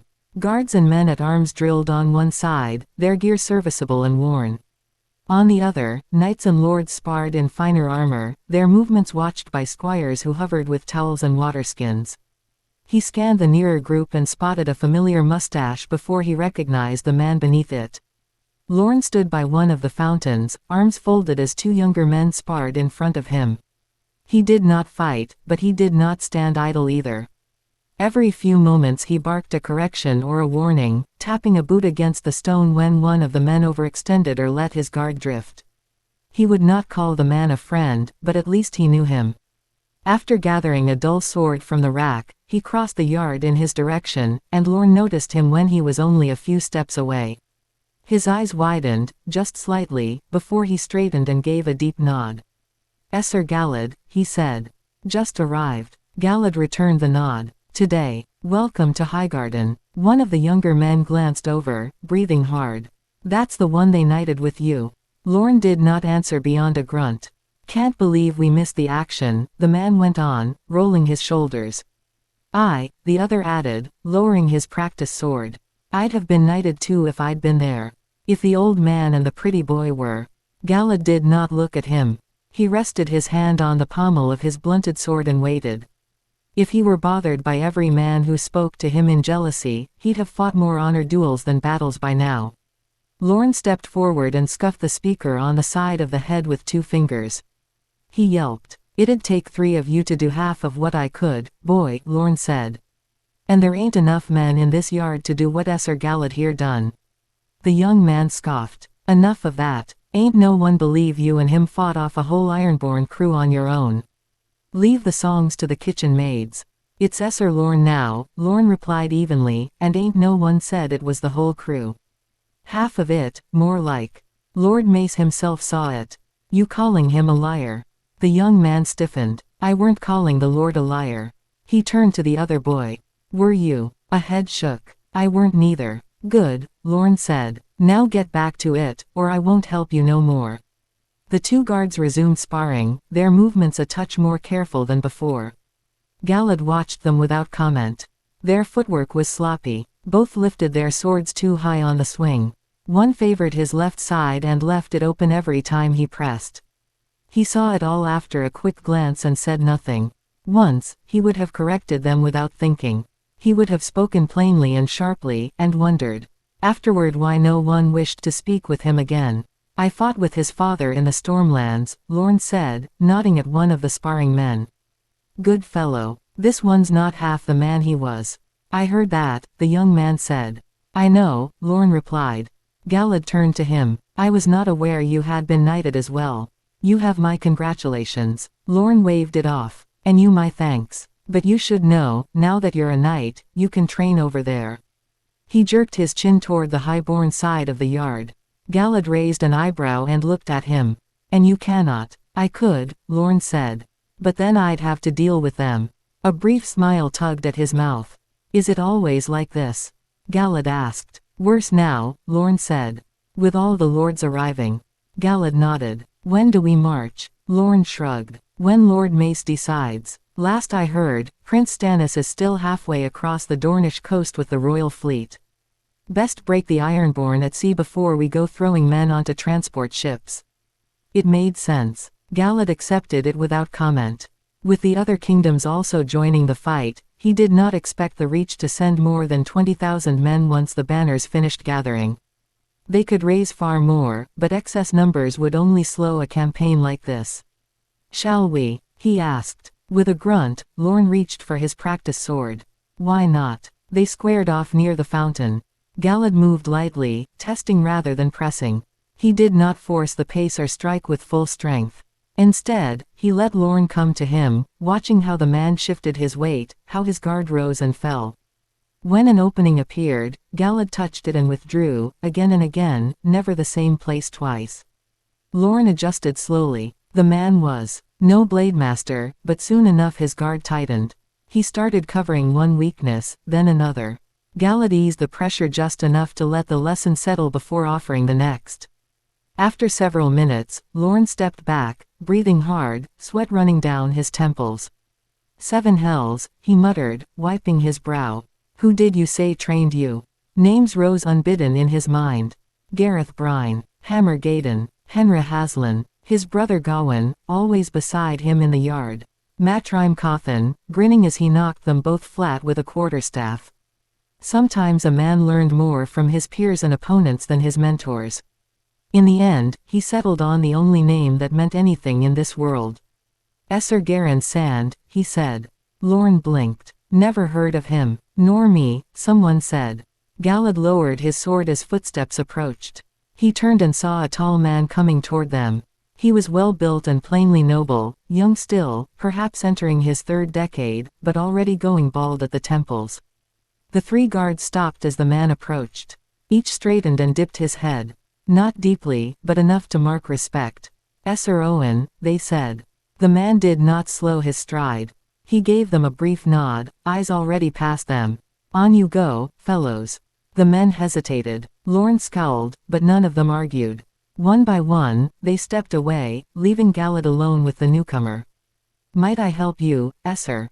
He asked. This Esser Owen had dismissed the others deliberately. That much was obvious. He smiled widely now, a practiced thing. The sort of smile meant to put others at ease. Galad had seen plenty of those. Esser Owen Inchfield, he said for an introduction. I was training nearby and could not help overhearing that you are the new knight. Esser Galad. Galad glanced around the yard quickly.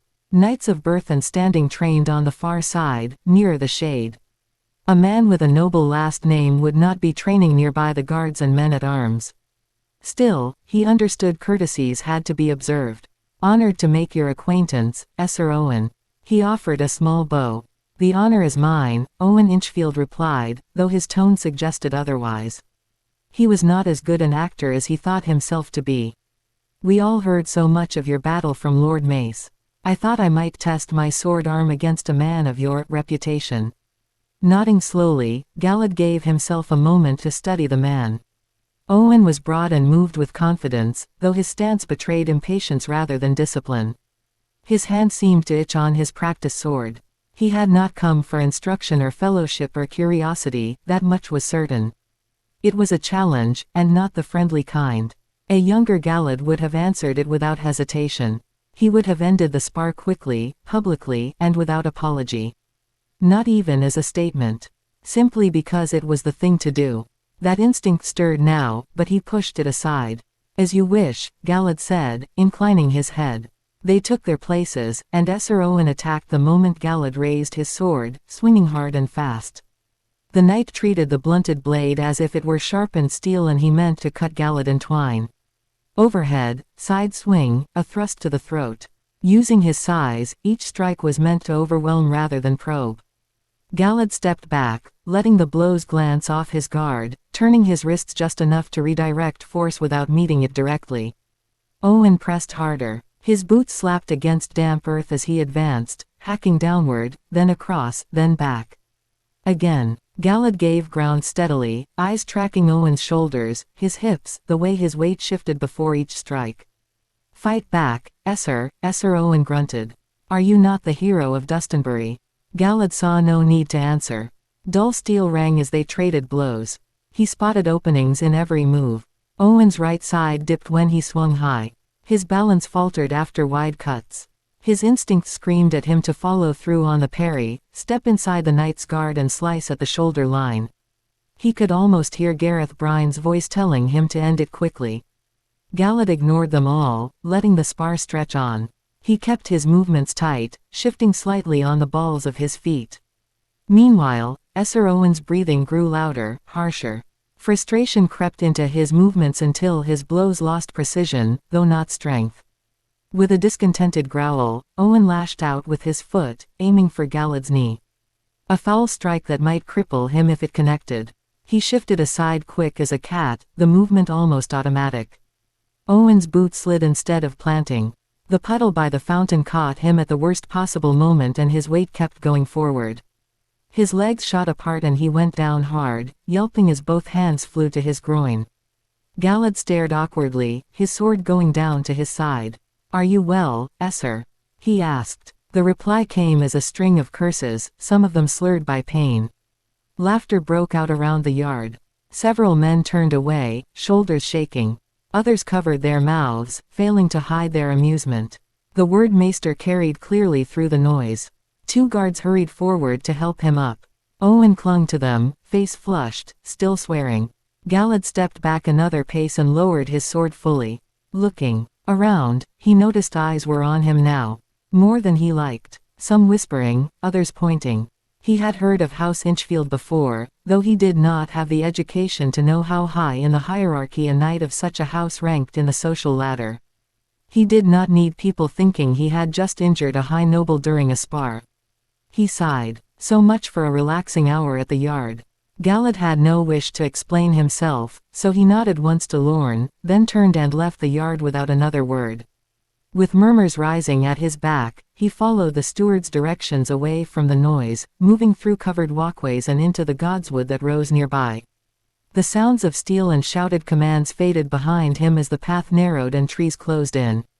Highgarden's godswood was thick with greenery, carefully tended but allowed to grow dense. Moss clung to stones. Small ponds appeared from the earth like sapphires, the water gleaming in the sun. The air was cooler here, the shade a nice reprieve from the sun. He found the great weirwoods at the center. Not one tree, as he heard was usual for such a place, but 3, their pale trunks rising close together. Their branches intertwined overhead, leaves thick and red, forming a canopy broad enough to dim the light below. The bark was smooth and white, marked with dark knots and shallow cuts left by time. Aside from the carved faces, that is, staring back at him with red sap streaming from dark eyes like tears of blood. Galad paused a few paces away, as if stopped by their glance. A knowing glance. He had heard of the weirwoods, of course, of the old gods. They were not well liked in the Reach where the faith of the Seven reigned supreme, but they still had adherents in the north. But whether north or south, Westeros or Essos, no one knew of the creator here. Of the light. Was this another world entirely, or simply another turning of the wheel? Perhaps the first turning, before creation even knew about creator. He shook his head. He did not wish to lose himself to philosophies and religious thoughts. Should the Dark One ever appear, Galad would fight him either way. No need to tie himself into knots about it. The three singers, a voice said behind him. He turned to see a young woman standing at the edge of the clearing. She was close to his age, with brown hair pulled back loosely and eyes the color of honey. Her cheeks were flushed red. "Forgive me, Esser," she said, smiling. "I did not mean to startle you." "No forgiveness is needed," Galad replied, inclining his head. "I was only admiring the trees. This place feels old." She walked closer. "As old as the castle itself. They say Garth Greenhand planted these weirwoods with his own hands." Galad did not answer. Garth Greenhand was as famous a name in the Reach as the king in the Iron Throne. He turned back to the trunks. The sensation had not left, like someone standing just over your shoulder. A subtle thing, faint, but the hairs on the back of his neck stood on edge. He reached for the oneness with a conscious thought, slowing his breathing, letting all his emotions fade into the void. Birds chirped overhead. He saw a beetle crawling across a leaf 10 yards away. A butterfly took off from a flower head to the side, and he thought he could hear the batting of its wings if he focused. "I do not know you, Esser," the woman said after a moment. "Are you new to Highgarden?" He nodded absently, but his thoughts were not on her. In the oneness, the feeling had only sharpened. He was one with the butterfly in flight. One with the crawling beetle. One with the godswood and the weirwoods. He felt full, as if something pressed around the void, a slow, patient force squeezing around him. Galad frowned. His gaze traced the pale bark, the carved faces staring blindly outward. Were they blind? No, something here noticed him. A throat cleared. Reluctantly, he tore his eyes away from the weirwoods. The young woman was still there, closer this time, clearly expecting more. He turned fully to her. "Yes, my lady," he said. "I arrived earlier today. Forgive me. I was distracted." She studied him openly, head tilting. "Purple eyes," she said. "Black hair. Are you Esser Galad of Dustinbury?" He nodded, and her face lit at once. She stepped closer and caught his arm. "The hero of the flower hearth," she said, voice sweet as a peach. "My name is Victoria Tyrell, Esser. You saved my family. You must know how grateful I am." Her hand slid higher, fingers curling around his shoulder. She leaned in, close enough that he could smell her perfume. And the wine on her breath. "Anything, Esser," she murmured. She was a beautiful woman, but in the void, such distractions meant nothing. He could think about his and others' actions rationally, and her behavior clearly seemed strange. A lady of her standing throwing herself on a lowborn man, even if a knight, raised his hackles. His voice was cold when he spoke. "If you could tell me where I might find the castle's library, I would be grateful." Then he gently removed her arms from his shoulders. That would be more than enough. For a moment she only stared at him, clearly uncertain how to respond. Then she nodded, flustered, and pointed down a winding path.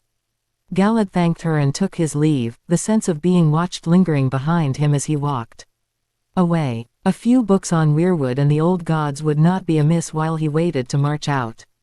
XXX. Lady Olenna Tyrell. The late afternoon light fell across the stone floor in uneven bands, filtered by the half-drawn shutters. Olenna Tyrell sat across from Victoria at a small table near one of the open windows. She stirred a mug of mint tea with slow irritation, the spoon tapping faintly against the sides. The maester swore it was good for her teeth. She snorted softly at the thought. She had fewer teeth now than she had cups of the stuff in a week. Victoria shifted under her gaze. The girl tried to sit still after telling her part, hands folded in her lap, posture careful, but her fingers kept twitching. Olenna let the silence stretch. People talked more freely when they were uncomfortable. And he did not seem interested. Olenna asked at last. Victoria straightened. "No, my lady. Quite the opposite, in truth. He seemed bothered by me. Olenna paused her stirring. Oh, she raised her eyes. A sword swallower, perhaps. Victoria shook her head. I do not think so. I watched him in the yard before I approached him. His gaze did not linger on anyone. Not even those training without shirts. Unlike yours. Olenna raised a painted eyebrow. Victoria smiled, just a little. Admiring the baker is not the same as eating the cake, my lady. Olenna allowed herself a brief smirk. The girl had a quick tongue when she wished to use it. A shame she had been born a rose too far down the bush. Like Mace, her own daughters had all taken after her dear Luther, sweet, dull, and loud. Strong seed, that man had. Strong and thick in the head. Still, Victoria might yet prove useful. With her name, looks, and Olenna's backing, a high marriage within the reach was not off the table for her. And what did he do after? Olenna asked. He went to the library, Victoria said. I spoke with the attendant afterward. He asked for books, histories, treatises on the old gods. Garth Greenhand, the weirwood trees. Olenna stopped stirring altogether. She lifted the mug and took a careful sip, then set it down again. A woodsman who prefers books to pretty flowers. She sucked a breath through her few teeth left. She did not like it. She did not like it at all. What was the name of the man who raised him again? She asked. Esser Garin Sand, Victoria replied. Sand. A Dornish bastard, then. Olenna leaned back in her chair, eyes narrowing slightly as she considered it. Purple eyes did not always mean Valyrian blood. The Dornish had their share of oddities. And Dorne had been quiet. Too quiet, if you asked her. Too many whispers had reached her ears of late. Too many oddities in the known stories. Targaryen sails sighted beyond the narrow sea. 3 Kingsguard who had vanished into the desert and never returned. Stark finding his dead sister by her lonesome on a random tower in Dorne. Royal bodies never recovered. Robert Baratheon wore the crown, but not with the ease Jon Arryn liked to pretend. Still, it did not quite fit. Why send a Dornish bastard to raise a child in the Reach? Why hide him in plain sight, in a village tied so closely to Highgarden itself? And to what end? Could Doran Martell truly be so patient as all that? To place a man near them, wait years, then arrange for the Ironborn to strike, only for his own creature to save the Tyrells and earn their gratitude. Olenna felt her jaw tighten. Nonsense. She was tying herself in knots, seeing patterns where there were none.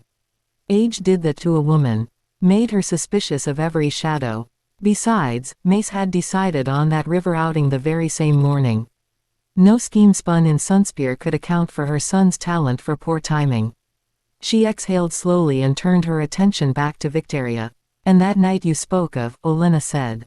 I hope you did not give him any false hopes, dear. It will be a cold day at the wall before a Tyrell flower marries an Inchfield dung beetle.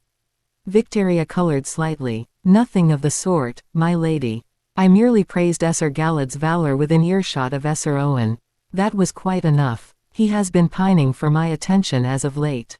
Olenna's lips twitched. Ah, Owen. It was no wonder Mace was so fond of him. They shared half a brain between the two of them. Indeed, Victoria said. He then saw fit to embarrass himself in front of half the yard. He was quite wroth with Esser Galad last I heard. And the boy. Victoria drew a breath. Leo believes Esser Galad is one of the finest swordsmen he has ever seen, she said. Despite his many shortcomings, my brother says Esser Owen is a fearsome warrior, and yet he is certain our newest knight was holding back throughout the spar. Olenna mulled that. Another fine display of both blade and humility, then, she murmured, more to herself than the girl. She lifted the mug again and took another sip. The tea had gone cold. Beyond the window, Highgarden carried on as it always had. Servants moved along the walkways. Knights crossed the yard. Banners were being unpacked and aired, their colors bright against the white stone. Lords were arriving from every corner of the Reach. Peace had lasted a long time. Too long. The Greyjoy Rebellion was only the beginning. Olenna felt that much in her bones, the way she felt rain before it came. Something was stirring. Alliances would shift. Old grudges would resurface. Men would grow ambitious. And into the middle of it all had walked a quiet young knight, as beautiful as a prince from song and legend, with strange eyes and a talent for killing. She did not like pieces she could not place. If the gods are kind, Olenna said at last, the boy will find an honorable end for himself in the war to come. Startled, Victoria looked at her with wide eyes. Do not look so stricken, child. Honor is the best thing a man like that can hope for. Olenna waved a hand. I will not have him killed, if that is your worry. Not yet, at least. She pushed the mug aside and pointed to the door. You have done well, she said. Keep your eyes open, Victoria. Listen more than you speak. I will call for you again soon. Victoria nodded and rose. Yes, my lady. Olenna turned to the window as the girl left, her mind already moving on to the next problem. For the woman who truly ruled the Reach, Galad of Dustinbury was just a tiny drop in a sea of issues. On his second day in Highgarden, Galad found himself drawn back to the Godswood. Morning light filtered through the thick canopy above, breaking into pale green shafts that dappled the loam beneath his boots. The sounds of the castle, laughter, bells, the distant clash of practiced steel, fell away as soon as he crossed beneath the boughs. The air was thick with the scent of damp earth and sap. He let out a sigh. It reminded him faintly of home. Too long used to wooded solitude, this place was a nice relief to his ears and nose. He sat with his back against one of the low stone borders encircling the heart of the grove, a heavy tome resting across his lap. The book had taken some convincing to acquire. The keeper of the library, a thin, nervous man wearing the expression of someone perpetually awaiting disaster, had made Galad swear no fewer than 3 times that he would keep the volume dry, shaded, and well away from clumsy hands or sudden rain. Only then had he allowed the night to carry it out, muttering prayers to the 7 under his breath as Galad departed. The tome itself was thick, its leather cover cracked with age. An account of a short journey beyond the wall, read the title, penned by a maester whose name had been scratched out of the yellowed, stiff pages. After skimming through some rather interesting treatises about the North and the First Men, he had hoped for something much like those, conversations with the wildlings, discussions on culture and religion, a clear description of what lay north of the wall, but the account quickly proved otherwise. The maester had written at length, yet said very little. There were passages filled with awe and terror, others steeped in disdain. The wildlings were painted as little more than animals, savage and uncivilized and barbaric. And in line with the many mentions of the 7, the customs surrounding the old gods and their sacred weirwood trees dismissed as barbaric superstition. Too much fear in the writing, too much revulsion. It did not come off as the writings of a man seeking truth, which frustrated Galad to no end. After a few hours, he closed the book with a quiet thud and let his head rest back against the stone. Books will only take me so far, he thought. A man has to see things with his own eyes. Perhaps he would travel there after the war. If not as far as beyond the wall, then the north at the very least. His gaze lifted, drawn once more to the weirwoods. The 3 singers stood close together at the center of the godswood. They rose as 3, but up. There in the branches, it was difficult to tell where one ended and another began. Their bark was bone white as if someone had drawn upon it with chalk. Red leaves stirred faintly above him, the sound like a distant whisper. Their eyes were what unsettled him most. He knew it was foolish. The carvings were ancient, lifeless things, yet as he shifted his position, he could have sworn the eyes followed him. The sensation of being watched crept along his spine. It had not faded with familiarity. If anything, it had sharpened since his first visit. Only in his other life had Galad felt something akin to this. Yet not even the eyeless stare of a Myrddraal, something that might bring the most fearless of men to his knees, had pressed so insistently against his thoughts. That gaze had been predatory, cruel. This was different, though. Vast and old. Indifferent, even, yet curious all the same. He drew a slow breath and reached inward, feeding his unease into the flame he kept banked deep within his mind.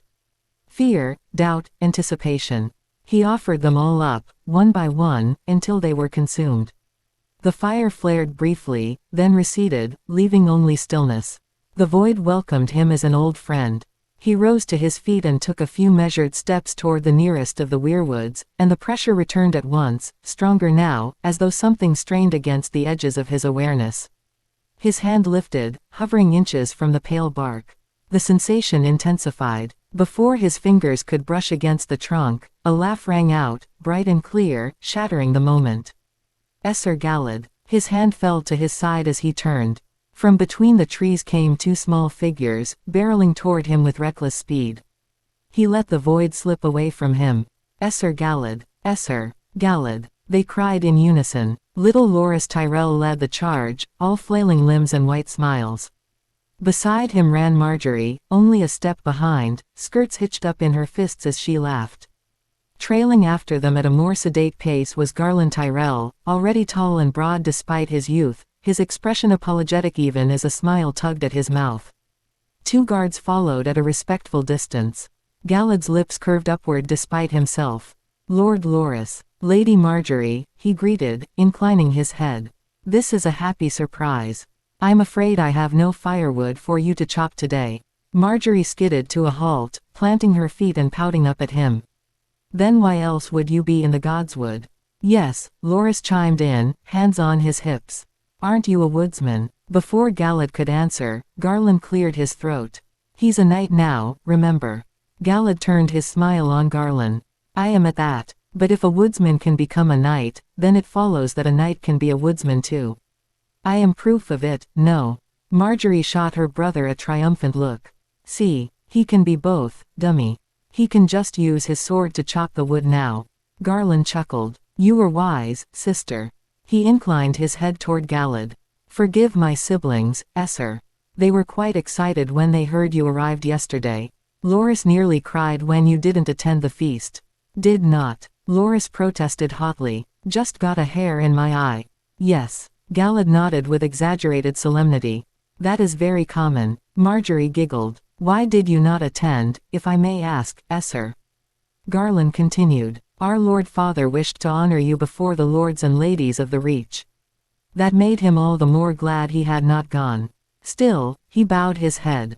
Please send my apologies to Lord Tyrell, Galad said. Had I known my presence was required, I would not have abstained.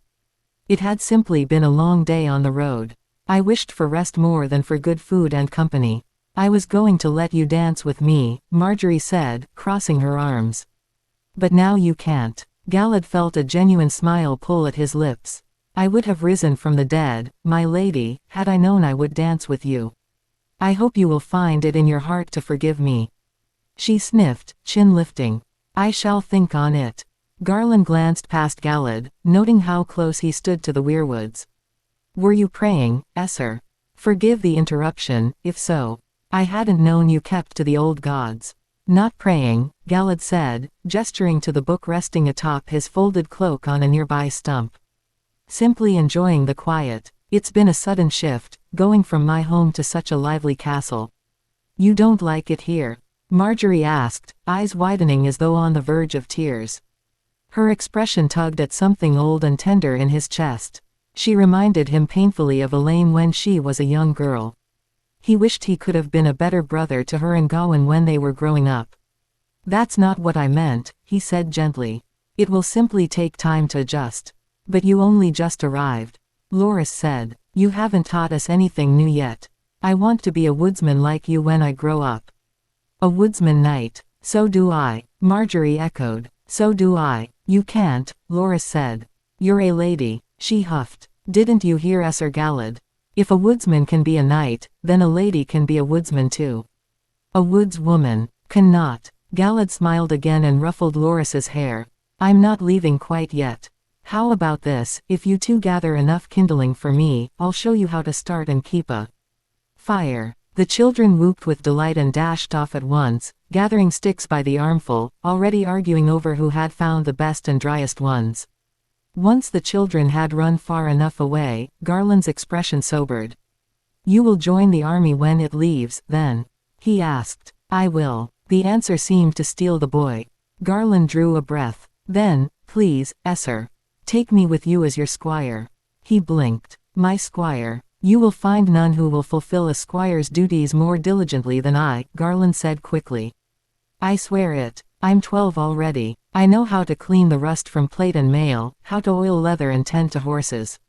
I rise early, I listen well, and if need be, he swallowed, then lifted his chin. If need be, I will ride by your side and acquit myself well in battle." Galad studied him for a moment, the boy's face full of earnestness and admiration. He felt a knot tighten in his chest.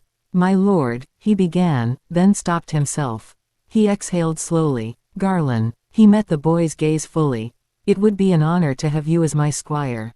Truly. But I will not take a child to war. No matter how capable he may be." Garland's brow furrowed at once. "Why not? Every knight and lord will take theirs. There is nothing wrong with it." "Perhaps there isn't," Galad allowed. "But did you not hear? I am a simple woodsman from the countryside. I know little of the customs high-born men follow. If taking a 12-year-old squire into battle is tradition, then I will simply not follow it." Garland opened his mouth to argue, but Galad continued before he could. "Besides," he said, "why not squire for your lord father? You can serve as his cupbearer as well. You would meet important lords, attend and listen in during council meetings, learn the ways of war and the logistics of armies at the very source." It was a reasonable suggestion. A kind one. A high lord like Mace Tyrell may not even see battle in the campaign to come. That might be a safer, and still worthy, experience for a boy his age. Garland's shoulders slumped. His eyes dropped to the ground. Galad watched him and felt the familiar, bitter certainty settle in his chest.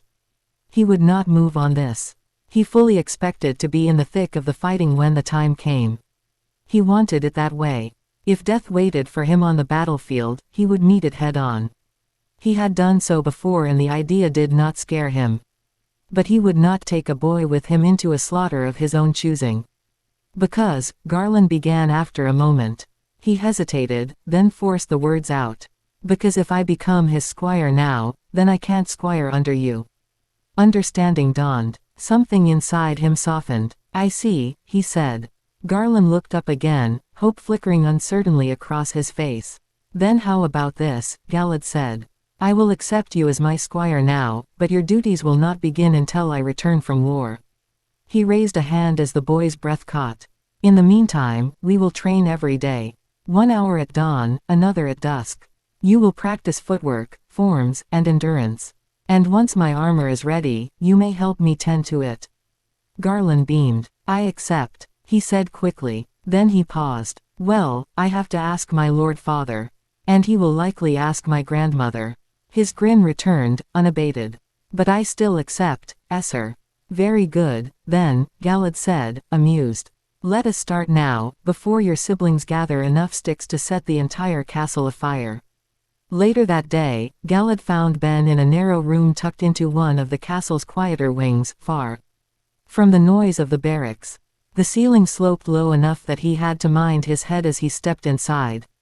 A small window let in a strip of pale afternoon light, just enough to illuminate the bed, a washbasin, and a single chair pulled close to the wall. Ben lay propped against a pile of pillows, bandages wrapped tight around his left thigh. He looked better than Galad had expected, though the restless set of his jaw betrayed how little he enjoyed being confined. 3 more weeks, then, Galad said after a glance at the leg. "That's fast." Ben huffed. "Not fast enough to march with the lot of you." "There will be other wars," Galad said evenly. "There always were." He hesitated, then added, "I had thought you and Lorne were both made knights." He had come here after asking Lorne for directions. Galad had seen Ben briefly after the fighting, when the children returned to the village with his cart and mule they had been taking to Highgarden. And the guard on top of it. The maester in the inn had done the rest. "Nay," Ben said, more sad than bitter. "I was still rewarded, I got me a good purse and better quarters for it." He shifted, then smirked faintly. "I'm a sergeant now." "You deserve it," Galad said. "What you did was brave. Worthy of song." Ben snorted. "Not worth a knighthood, though." "That was your dream, then. To be a knight." Ben gave him a look. "Wasn't it yours?" "No," Galad thought, and nearly said, as was his habit. He caught himself in time. "Yes," he said instead. "I suppose so. It would have been a cruelty to deny it now, with the rank already given, speaking to a man who had wanted the same thing and fallen short of it." Ben stared at the ceiling for a moment. When he spoke again, his voice was quieter. "It's not my dream, I mean." He frowned, working his jaw. But, there's a woman. A lady. He shook his head, almost laughing at himself. I wouldn't mind being a guardsman my whole life, you hear. But a lowborn guard can't exactly go and get himself a lady for a wife, can he? I see, he said. Love, then. A better reason than most. Galad swallowed. He had loved before. Deeply. To the point he didn't know if he ever would again. He almost reached for the oneness as all those old emotions rushed in, but he could not hide behind it forever. Does she return it? He managed to say. Ben barked out a laugh. Aye, sure. A fine lady falling for a castle guard. This isn't a bloody song, Galad. He fell silent, cheeks reddening. His fingers picked at the edge of the blanket. Will you help me? He asked at last. Become a knight. Galad raised an eyebrow. I can make you one, if that is truly what you want. He had heard it said often enough, any knight could make a knight. It would cost him nothing but a few words and the weight of his sword. Ben had earned at least that much in the defense of his home and the children. The man shook his head. That's not it, he grimaced. I can't just be a hedge knight. That's no better than being a man at arms, not really. You've got no lands or coin to give me even if you put the sword on my shoulder. He met Galad's eyes. No, I want help being better. Galad considered him in silence.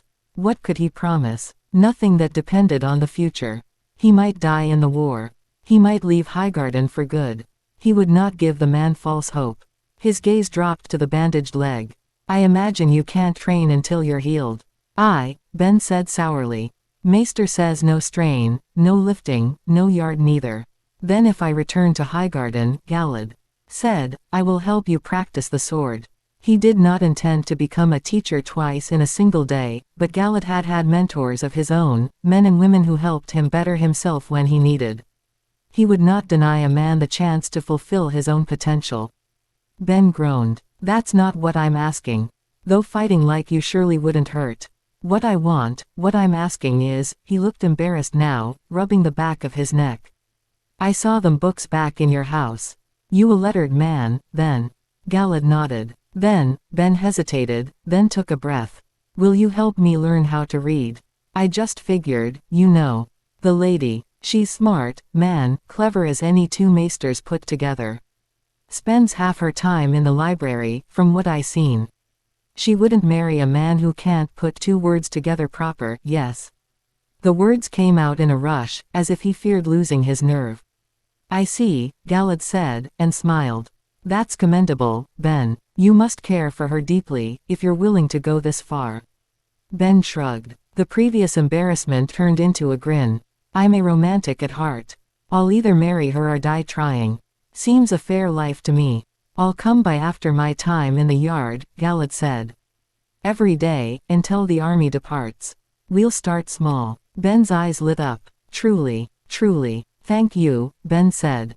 Really. Galad reached into his satchel. Ready to begin. Ben blinked. Now. Galad pulled out the book he had been carrying and set it on his knee.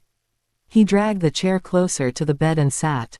Now, he said. We'll start with the letters. Ben's eyes widened. He stared at the yellowed pages as if they were a battlefield in its own right. Then Galad began to read. XXX. 10 days after Galad arrived in Highgarden, the bells tolled. They rang, loud and long across the castle's pale stone towers and over the fields beyond its walls, the sound seeming to ripple across the hills and spill into the town below. Word spread quicker than any rider could carry it. Servants whispered it in corridors, stable boys shouted it across courtyards, and by midday the whole castle thrummed with the news. Lord Stannis Baratheon had smashed the Ironborn fleet off Fair Isle the day before, and the Reach rejoiced as though the war itself had ended in a single afternoon. By nightfall, Highgarden glittered with festivity. Lord Mace Tyrell ordered a banquet for every lord, knight, captain, and guest of sufficient rank. The great hall had been transformed into a living garden of flowers and banners, green and gold roses intertwined with the sigils of House Tyrell's bannermen. Long trestle tables stretched the length of the hall, each covered with fresh linens and crowded with trenchers and silver cups. Lanterns shaped like blooming lilies cast a warm golden glow across polished stone floors, their light reflecting off colorful doublets and silk gowns. Music drifted from a raised dais near the high table, harps, flutes, and fiddles blending into something lively and elegant, a few couples already dancing to the tune. Galad found himself far down one of the tables among the Tyrell household knights and the higher-standing guards, distant enough from the lords on the high table that the faces there blurred together beneath the lights. Ben sat at his side, his walking stick leaning against the bench. He had limped his way into the hall on his own, which was progress. Across the table, Lorne shared the bench with the two young men Galad had first seen training him in the training yard. The food was rich and savory, served with more drink than any man could want. He had eaten a plate of honey-glazed capon served with buttered carrots, roasted onions, and soft white bread dripping with herb sauce. "I knew they saved the good stuff for high feasts," Ben muttered beside him, humming delightedly over his ale mug. Galad nodded and took a sip of his own. Bitter still on the tongue, but it went down easily enough. He had never been much of a drinker. He found himself thinking instead of the sweet Mayan wine Barrelane had always favored. How she always teased him for sitting so stiffly at feasts. He took another pull of the ale. "I can't get enough of the stuff," one of the young men next to Lorne said loudly. "Bet you a penny I can finish my flagon, for you," the other replied. They grinned at each other with reckless enthusiasm. Micah and Morse, Galad had learned, brothers from the same mother but different fathers, and thick as thieves despite it.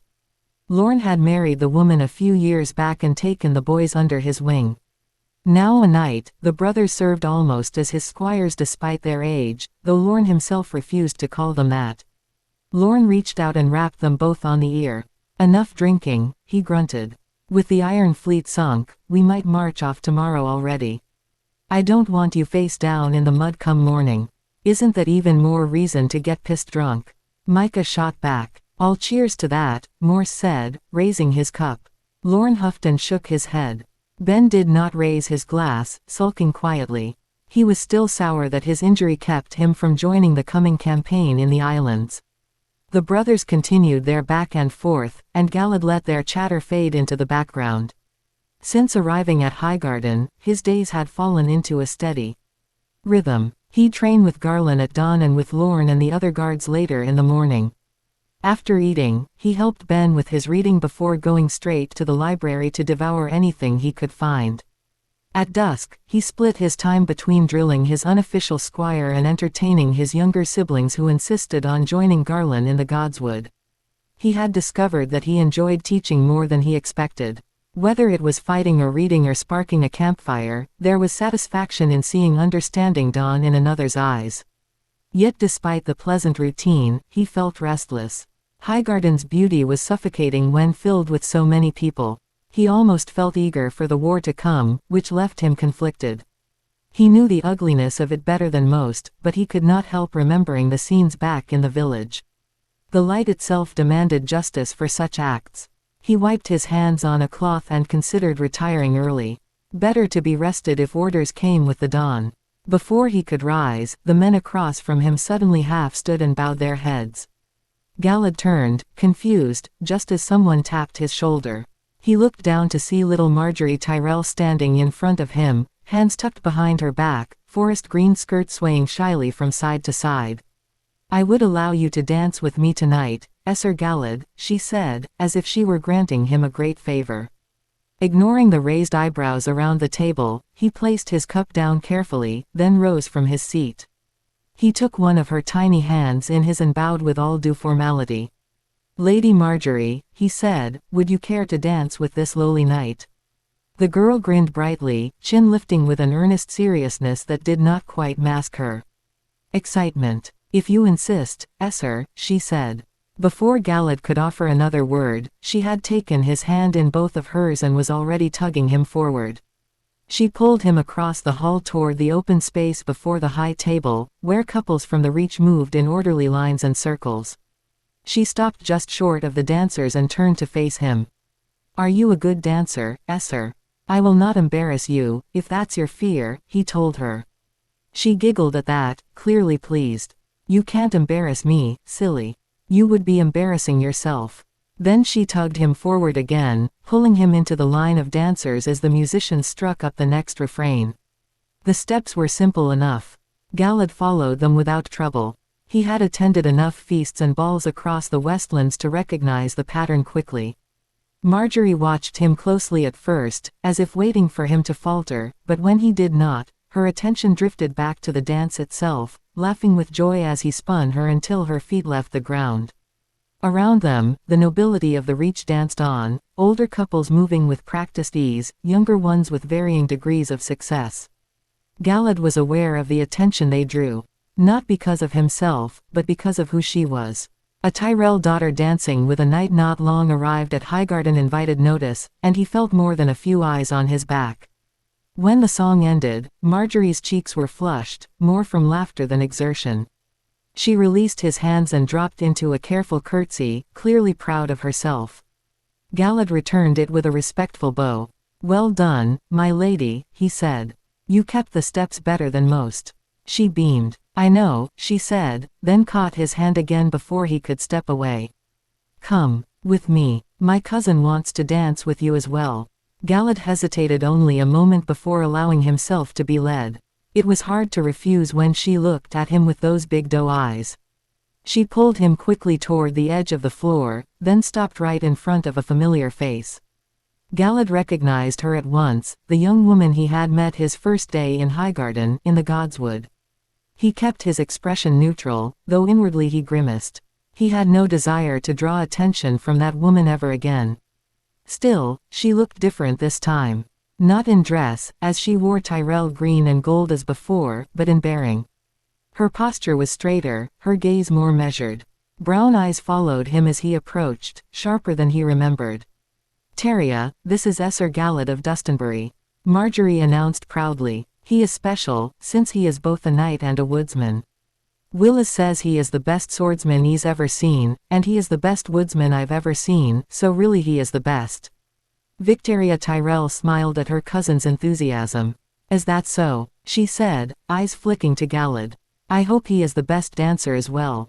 "He is," Marjorie insisted. Victoria raised an eyebrow at that, clearly amused, and Galad inclined his head. "Would you care for a dance, Lady Victoria?" He figured he might as well take the lead of the situation since it came to this. She accepted his hand without hesitation.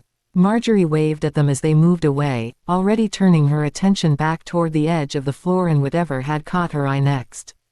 The bards began a new song as Galad and Victoria joined the dancers. This one was slower, and they moved through the opening steps in silence, her hand resting lightly in his.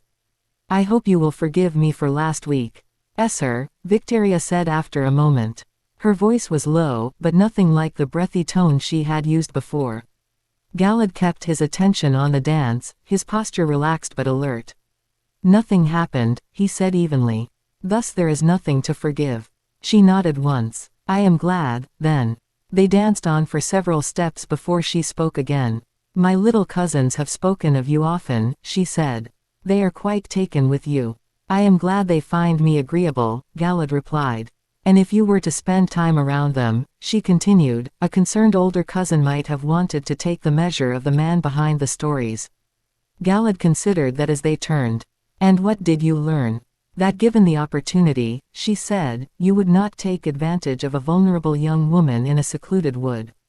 So that was it. A test, then. He did not know whether to find it insulting or sensible. "That is not much of an achievement," he said after a moment. "I would think." She smiled faintly. "You would be surprised, Esser." Her gaze drifted past him, scanning the hall. "Marjorie was right, you are a good dancer. I have found few suitable partners of late, and I would not see that few diminished even further." She paused, then added, "You should know that you have made enemies in the yard, Esser, and few friends." "Few friends of import, that is." Galad frowned. "I do not recall making enemies." He quickly went over his time in Highgarden. Could she be speaking of the Inchfield knight from his first day in the castle? He could not see how he had done anything other than spar with the man. Unless the knight saw his own slipping as Galad's fault. A ridiculous idea, but many men had strange notions when their ego came into question. The music slowed, signaling the end of the dance. Victoria stepped back and curtsied. "I have said my piece, Esser. I wish you good fortune in the war to come." Then she turned and left him standing there, alone in the middle of the floor. Galad watched her go for a moment before exhaling quietly. He had not sought notice, yet it seemed to find him all the same. He began to move toward the edge of the hall, but he had taken only a few steps when Lord Mace Tyrell rose from his seat on the dais. The hall gradually stilled as his presence drew attention, voices fading as servants and nobles alike turned to face him. Galad halted to hear him. "My lords," Mace called, spreading his hands wide. "My ladies." The last murmurs fell away. "Yesterday, the Seven Kingdoms won a great victory over the scourge of the Ironborn," he continued. "With the might of the Arbor's finest at his back, Lord Stannis Baratheon struck a blow that will be remembered." Cheers of approval spread through the hall. "But our work is not done," Mace went on. "It will not be done until every longship lies broken, until we have set foot on every island, until every pirate lord has been torn from his seat." He paused, letting the words settle.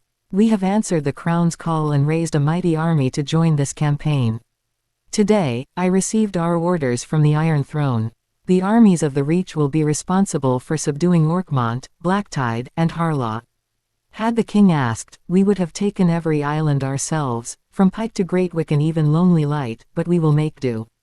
Laughter rippled through the tables at that. He waited for the amusement to pass before continuing. "As we have 3 islands under our charge, we will divide our strength accordingly. Lord Randall Tarley will lead the force against Orkmont, with the spears of Florent, Fossaway, and Merryweather at his back. Lord Mathis Rowan will command the invasion of Blacktide, leading men from Hightower, Caswell, Kai, and Meadows." Mace's chest lifted with pride. "And I, Mace Tyrell, Lord of Highgarden, Lord Paramount of the Manor, Defender of the Marches, High Marshal of the Reach, and Warden of the South, will personally lead the Tyrell banners to Harlaw." More cheer rose up, ringing across the walls. "Prepare yourselves, my lords," he said. "Kiss your wives hungrily tonight. Hold your children close. On the morrow, we depart for Aldtown, and from there to the Iron Islands." He raised his cup. "To war." The oars of the boat dipped and rose, each stroke pulling them closer to the shoreline. Galad sat near the prow with his shield across his knees and his armor bundled in cloth at his feet, and watched the island grow in the pale early light. Behind them, the fleet rode at anchor in the swell.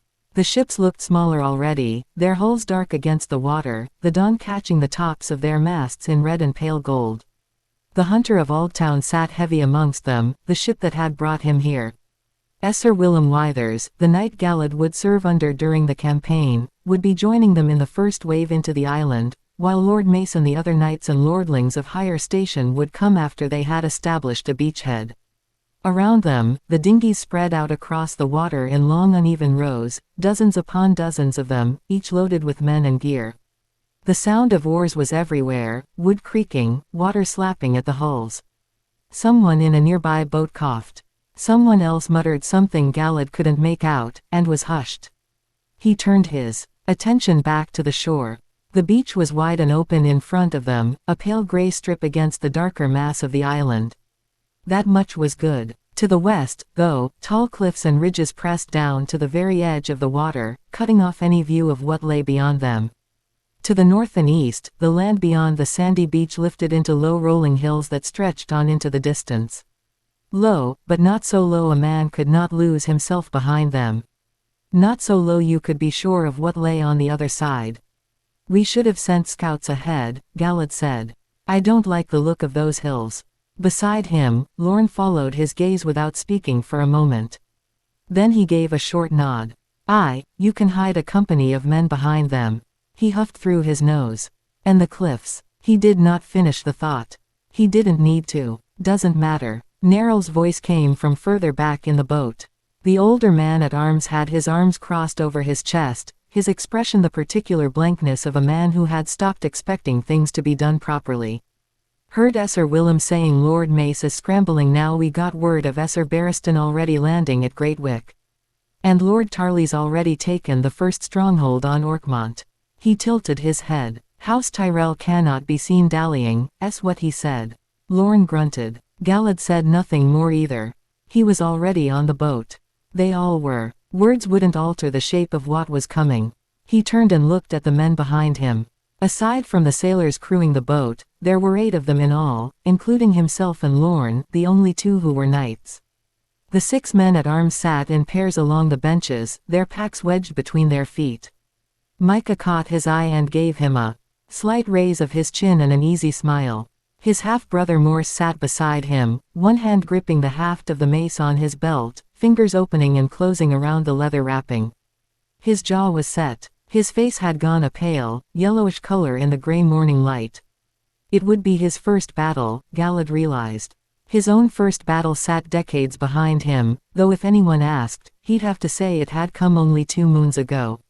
Even back then, he had been able to push the pre-battle fear down, to feed it into the flame in the void until it was gone. Fear was a distraction, Gareth had taught him, and distractions got you killed as much as love and hate and all the great emotions that moved men. Now, going into battle didn't scare him at all. If anything, he felt the pull of it, a quiet and unsentimental eagerness to do something that mattered.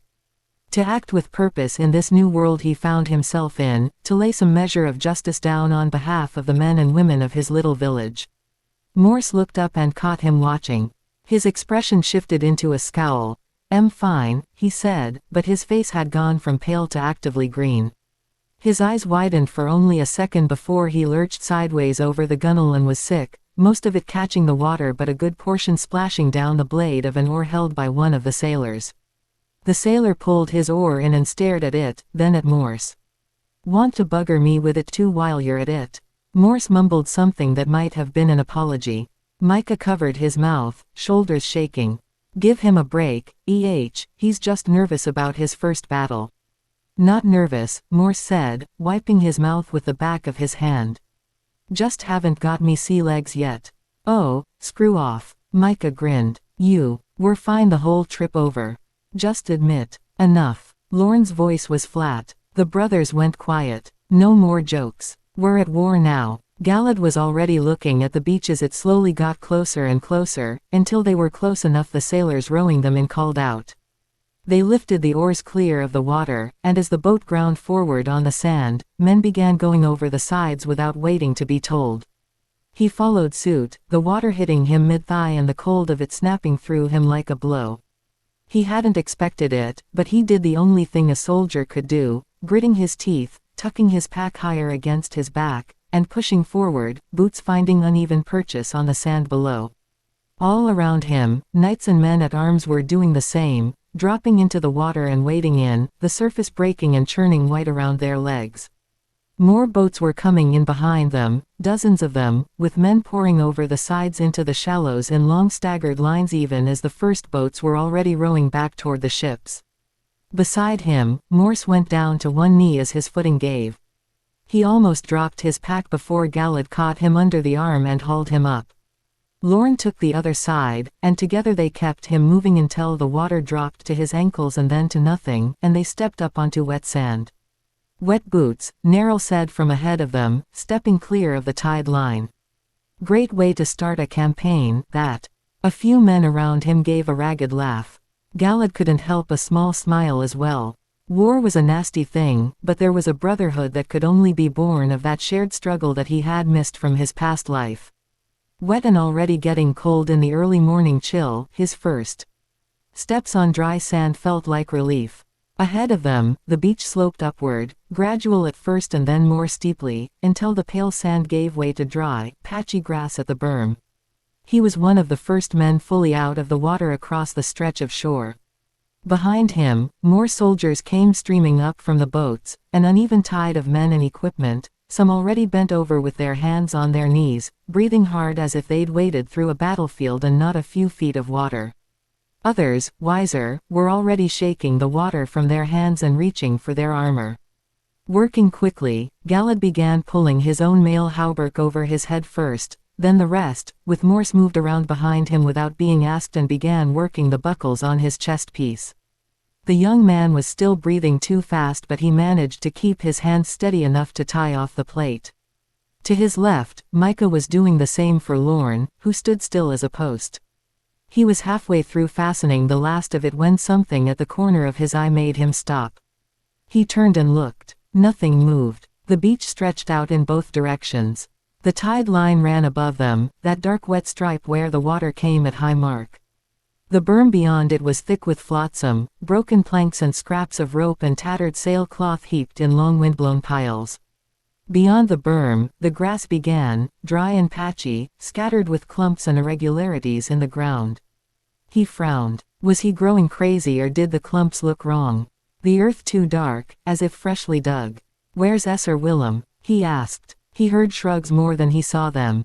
Neril tilted his head back toward the water. "Old Coot's probably taking a piss somewhere in the shallows." A few men laughed. "We need a scouting party up that slope now," Galad said. The words came out quieter than he intended. His eyes had not left the berm. "See something?" Lorne said, moving to his shoulder. The hairs along the back of his neck rose. Before he reached inward for the oneness, one of the piles of sailcloth moved.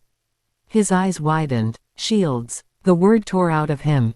He had his own up before the echo finished. "Shields up. Shields up." For one frozen moment the beach was still.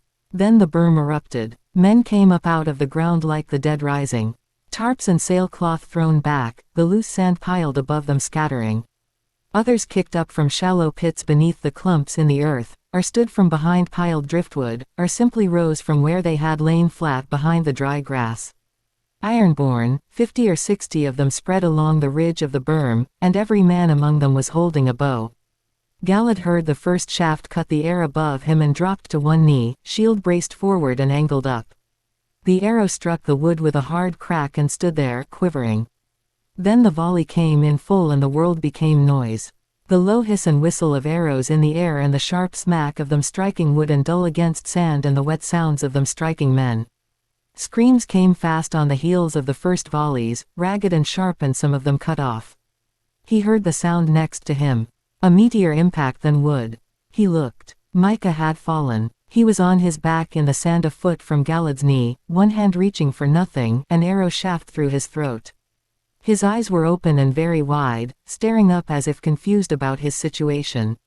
His mouth opened and closed as if trying to speak, blood running from it freely, and his fingers dug once into the wet sand and went still. A scream. Morse went down beside his brother before Galad could stop him, dropping his shield and pressing both hands against the wound as if the pressure could matter now. He was shaking so hard his teeth chattered, saying something wordless and broken under his breath. Without thinking, Galad moved, got his arm under Morse's and wrenched him sideways, putting the shield between the boy and the berm.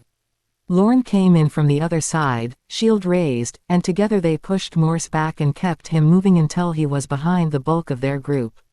Arrows came down around them, one striking the sand between Galad's feet as they moved. "They'll kill us one by one if we stay here," Galad said, loud enough for the men around them to hear. Lorne looked back toward Micah's body. Something moved in his face and quickly locked away. He reached down, picked up the shield that had been sitting on Micah's gear bag, and pressed it into the Morse hands. "Honor thy brother," he said. Then he straightened and drew his sword, pointing it high in the air. "With me." Stepping forward, he broke into a run, heading straight up the slope of the beach toward the berm. Highgarden, Highgarden. Galad went after him. There was no decision to it. The only way out from under an arrow storm was through the men drawing the bows, and Lorne was already 5 yards ahead of him and picking up speed. Bringing his shield up at an angle, he covered his face and chest and simply ran.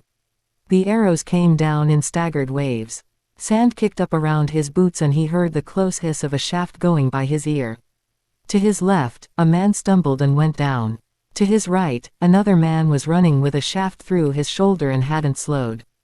Behind him, voices picked up the call, yelling, "Highgarden!"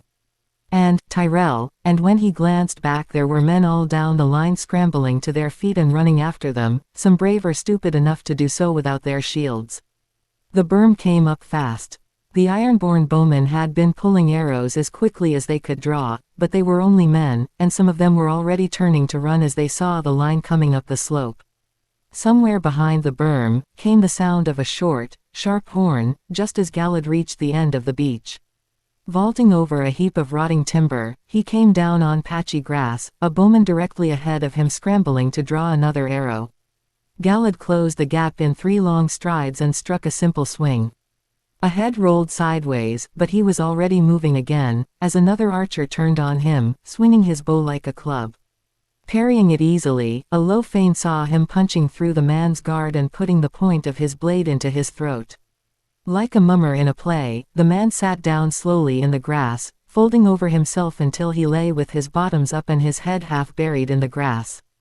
A few feet away, Lorne's sword was red, and all along the ridgeline, men of the Reach crested in a ragged wave, shouting, some of them dropping to their knees to retrieve the ironborn bows before the bodies were even cold. Galad watched a man pull an arrow from a dead man's quiver and knock it with clumsy, furious hands, shooting at the retreating archers' backs and missing wildly. The remaining ironborn fled in a hard, desperate run through the grassy passes between the hills, while the stragglers were cut down mercilessly by the Reachmen. A cheer went up along the berm, long and ragged and very loud. "Serves the fuckers right," Neril said, breathing hard, wiping blood from his hand onto his trousers. To his left, Morse knelt in the grass above a dead ironborn man, a dagger in his fist, driving it down again and again. The man had been dead some time, but Morse did not seem to notice or care, snarling incomprehensible words with a face wet with tears. Lorne stepped over to him and got a hand under his arm. "Enough, boy," he said, not unkindly. He pulled him back and up to his feet. "It ain't over." He looked at Galad. "Something ain't right." Raising his gaze, Galad looked out toward the passes and the retreating ironmen. He frowned. "No," he said. "It was too clean. A company of archers and a retreat, that was no finishing stroke. Whoever had planned this, and they had planned it, would not have set it up only to fall back at the first charge. The archers had done their work, killed men at the water line, spread panic on the beach. The question was what came next. He closed his eyes for a moment and reached inward. Everything that was not the present, the moment, the people and the world around him, he fed to the flame one piece at a time, and he let it burn until there was nothing left but stillness. The void opened around him like a held breath. In it, he could hear the cheering very clearly, individual voices separating out from the noise. The last sounds of fighting dying away to the west. The wind off the sea. The grass moving. And beneath his boots, very faint but steady, the grains of sand vibrating with a slight tremor in the earth. He opened his eyes. "Horses," he said. Neril went rigid. "Shit. Form up," Lorne bellowed, turning on the celebrating men around them. "Form up on me, you whoresons." Now, they had only just begun to cluster together when the riders came around the base of the western cliffs at a full gallop. Some 3 dozen of them, coming hard along the water line. They flew a half-familiar banner, one quartered with the scythe of Harlaw and a peacock upon a beige field, and they did not come up the slope toward the berm. Instead, they swept directly across the beach below. The men still in the shallows, the men who had not run up the slope, the men sitting in the wet sand too tired to move, the scattered groups still waiting in from the last boats. These men the riders went through like a blade through cloth, hacking down from their mounts as they passed, spearing through with short lances, mauling with maces and clubs. Galad watched from the berm and could do nothing.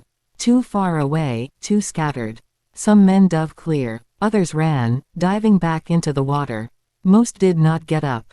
"Cowards," Morse cried out beside him, eyes red and burning.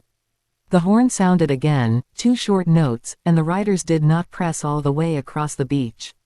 With a discipline that surprised Galad given what he knew of the Ironborn, they wheeled as one body and veered up the sand. They struck a smaller clump of Reachmen who had not reached the berm, men scattering in every direction, and then they were past and running, following the archers into the same passes in the hills, the drumming of their hooves fading into the grass. Somewhere to his right, a red and white lifted above a crowd of soldiers, a gray squirrel on its face. Men pressed toward it, voices rising. "Esser Willem, arms," called a young man that had joined the cluster around Lorne, a comely fellow with mud on his face who had been one of the first over the berm with them. His voice carried over the beach. The banner dipped once and then swung forward, pointing toward the hills. A trumpet sounded from the group beneath it, and then that mass of men around the banner began to run toward the passes. The call spread down the line like fire in dry grass. "Follow your commander. For the Reach. Tyrell. Tyrell. Men who had been standing and breathing turned and ran. Men who had just made it up the berm turned and ran. Within moments the berm was emptying, with hundreds of men charging after a cavalry force they had watched disappear into broken ground they had never set eyes on. His mind whirling, Galad stood and watched it. The passes were narrow. The ground was unknown. The men were barely formed, barely armored, and winded from the water and the run up the beach. A cavalry force that knew the terrain could do to them in those passes what the archers had done here, draw them in and cut them apart. That was the point of it. How could Sir Willem not see it? From the archers to the riders to the retreat, every piece of it designed to pull them off the beach and into a killing ground of Harlaw's choosing. They should hold the beach. Wait for the second wave. Consolidate their hold on the beach instead of chasing men into hills they'd never seen. Around him, the small clump of men had not moved. Lorne, Neril, Morse, still red-eyed. A dozen others, drawn to them from other boats. Lorne looked at him. Galad let out a slow breath. He was not the commander here. He was a knight from a village with no lands and no name worth speaking of, and none of these men were his to order. Sir Willem had given a direction. The army was moving. You heard the orders, he said. At times, discipline in an army was more important than sound tactics. Sheathing his sword, he broke the arrow sticking on his shield and went after the bulk of the Reach forces.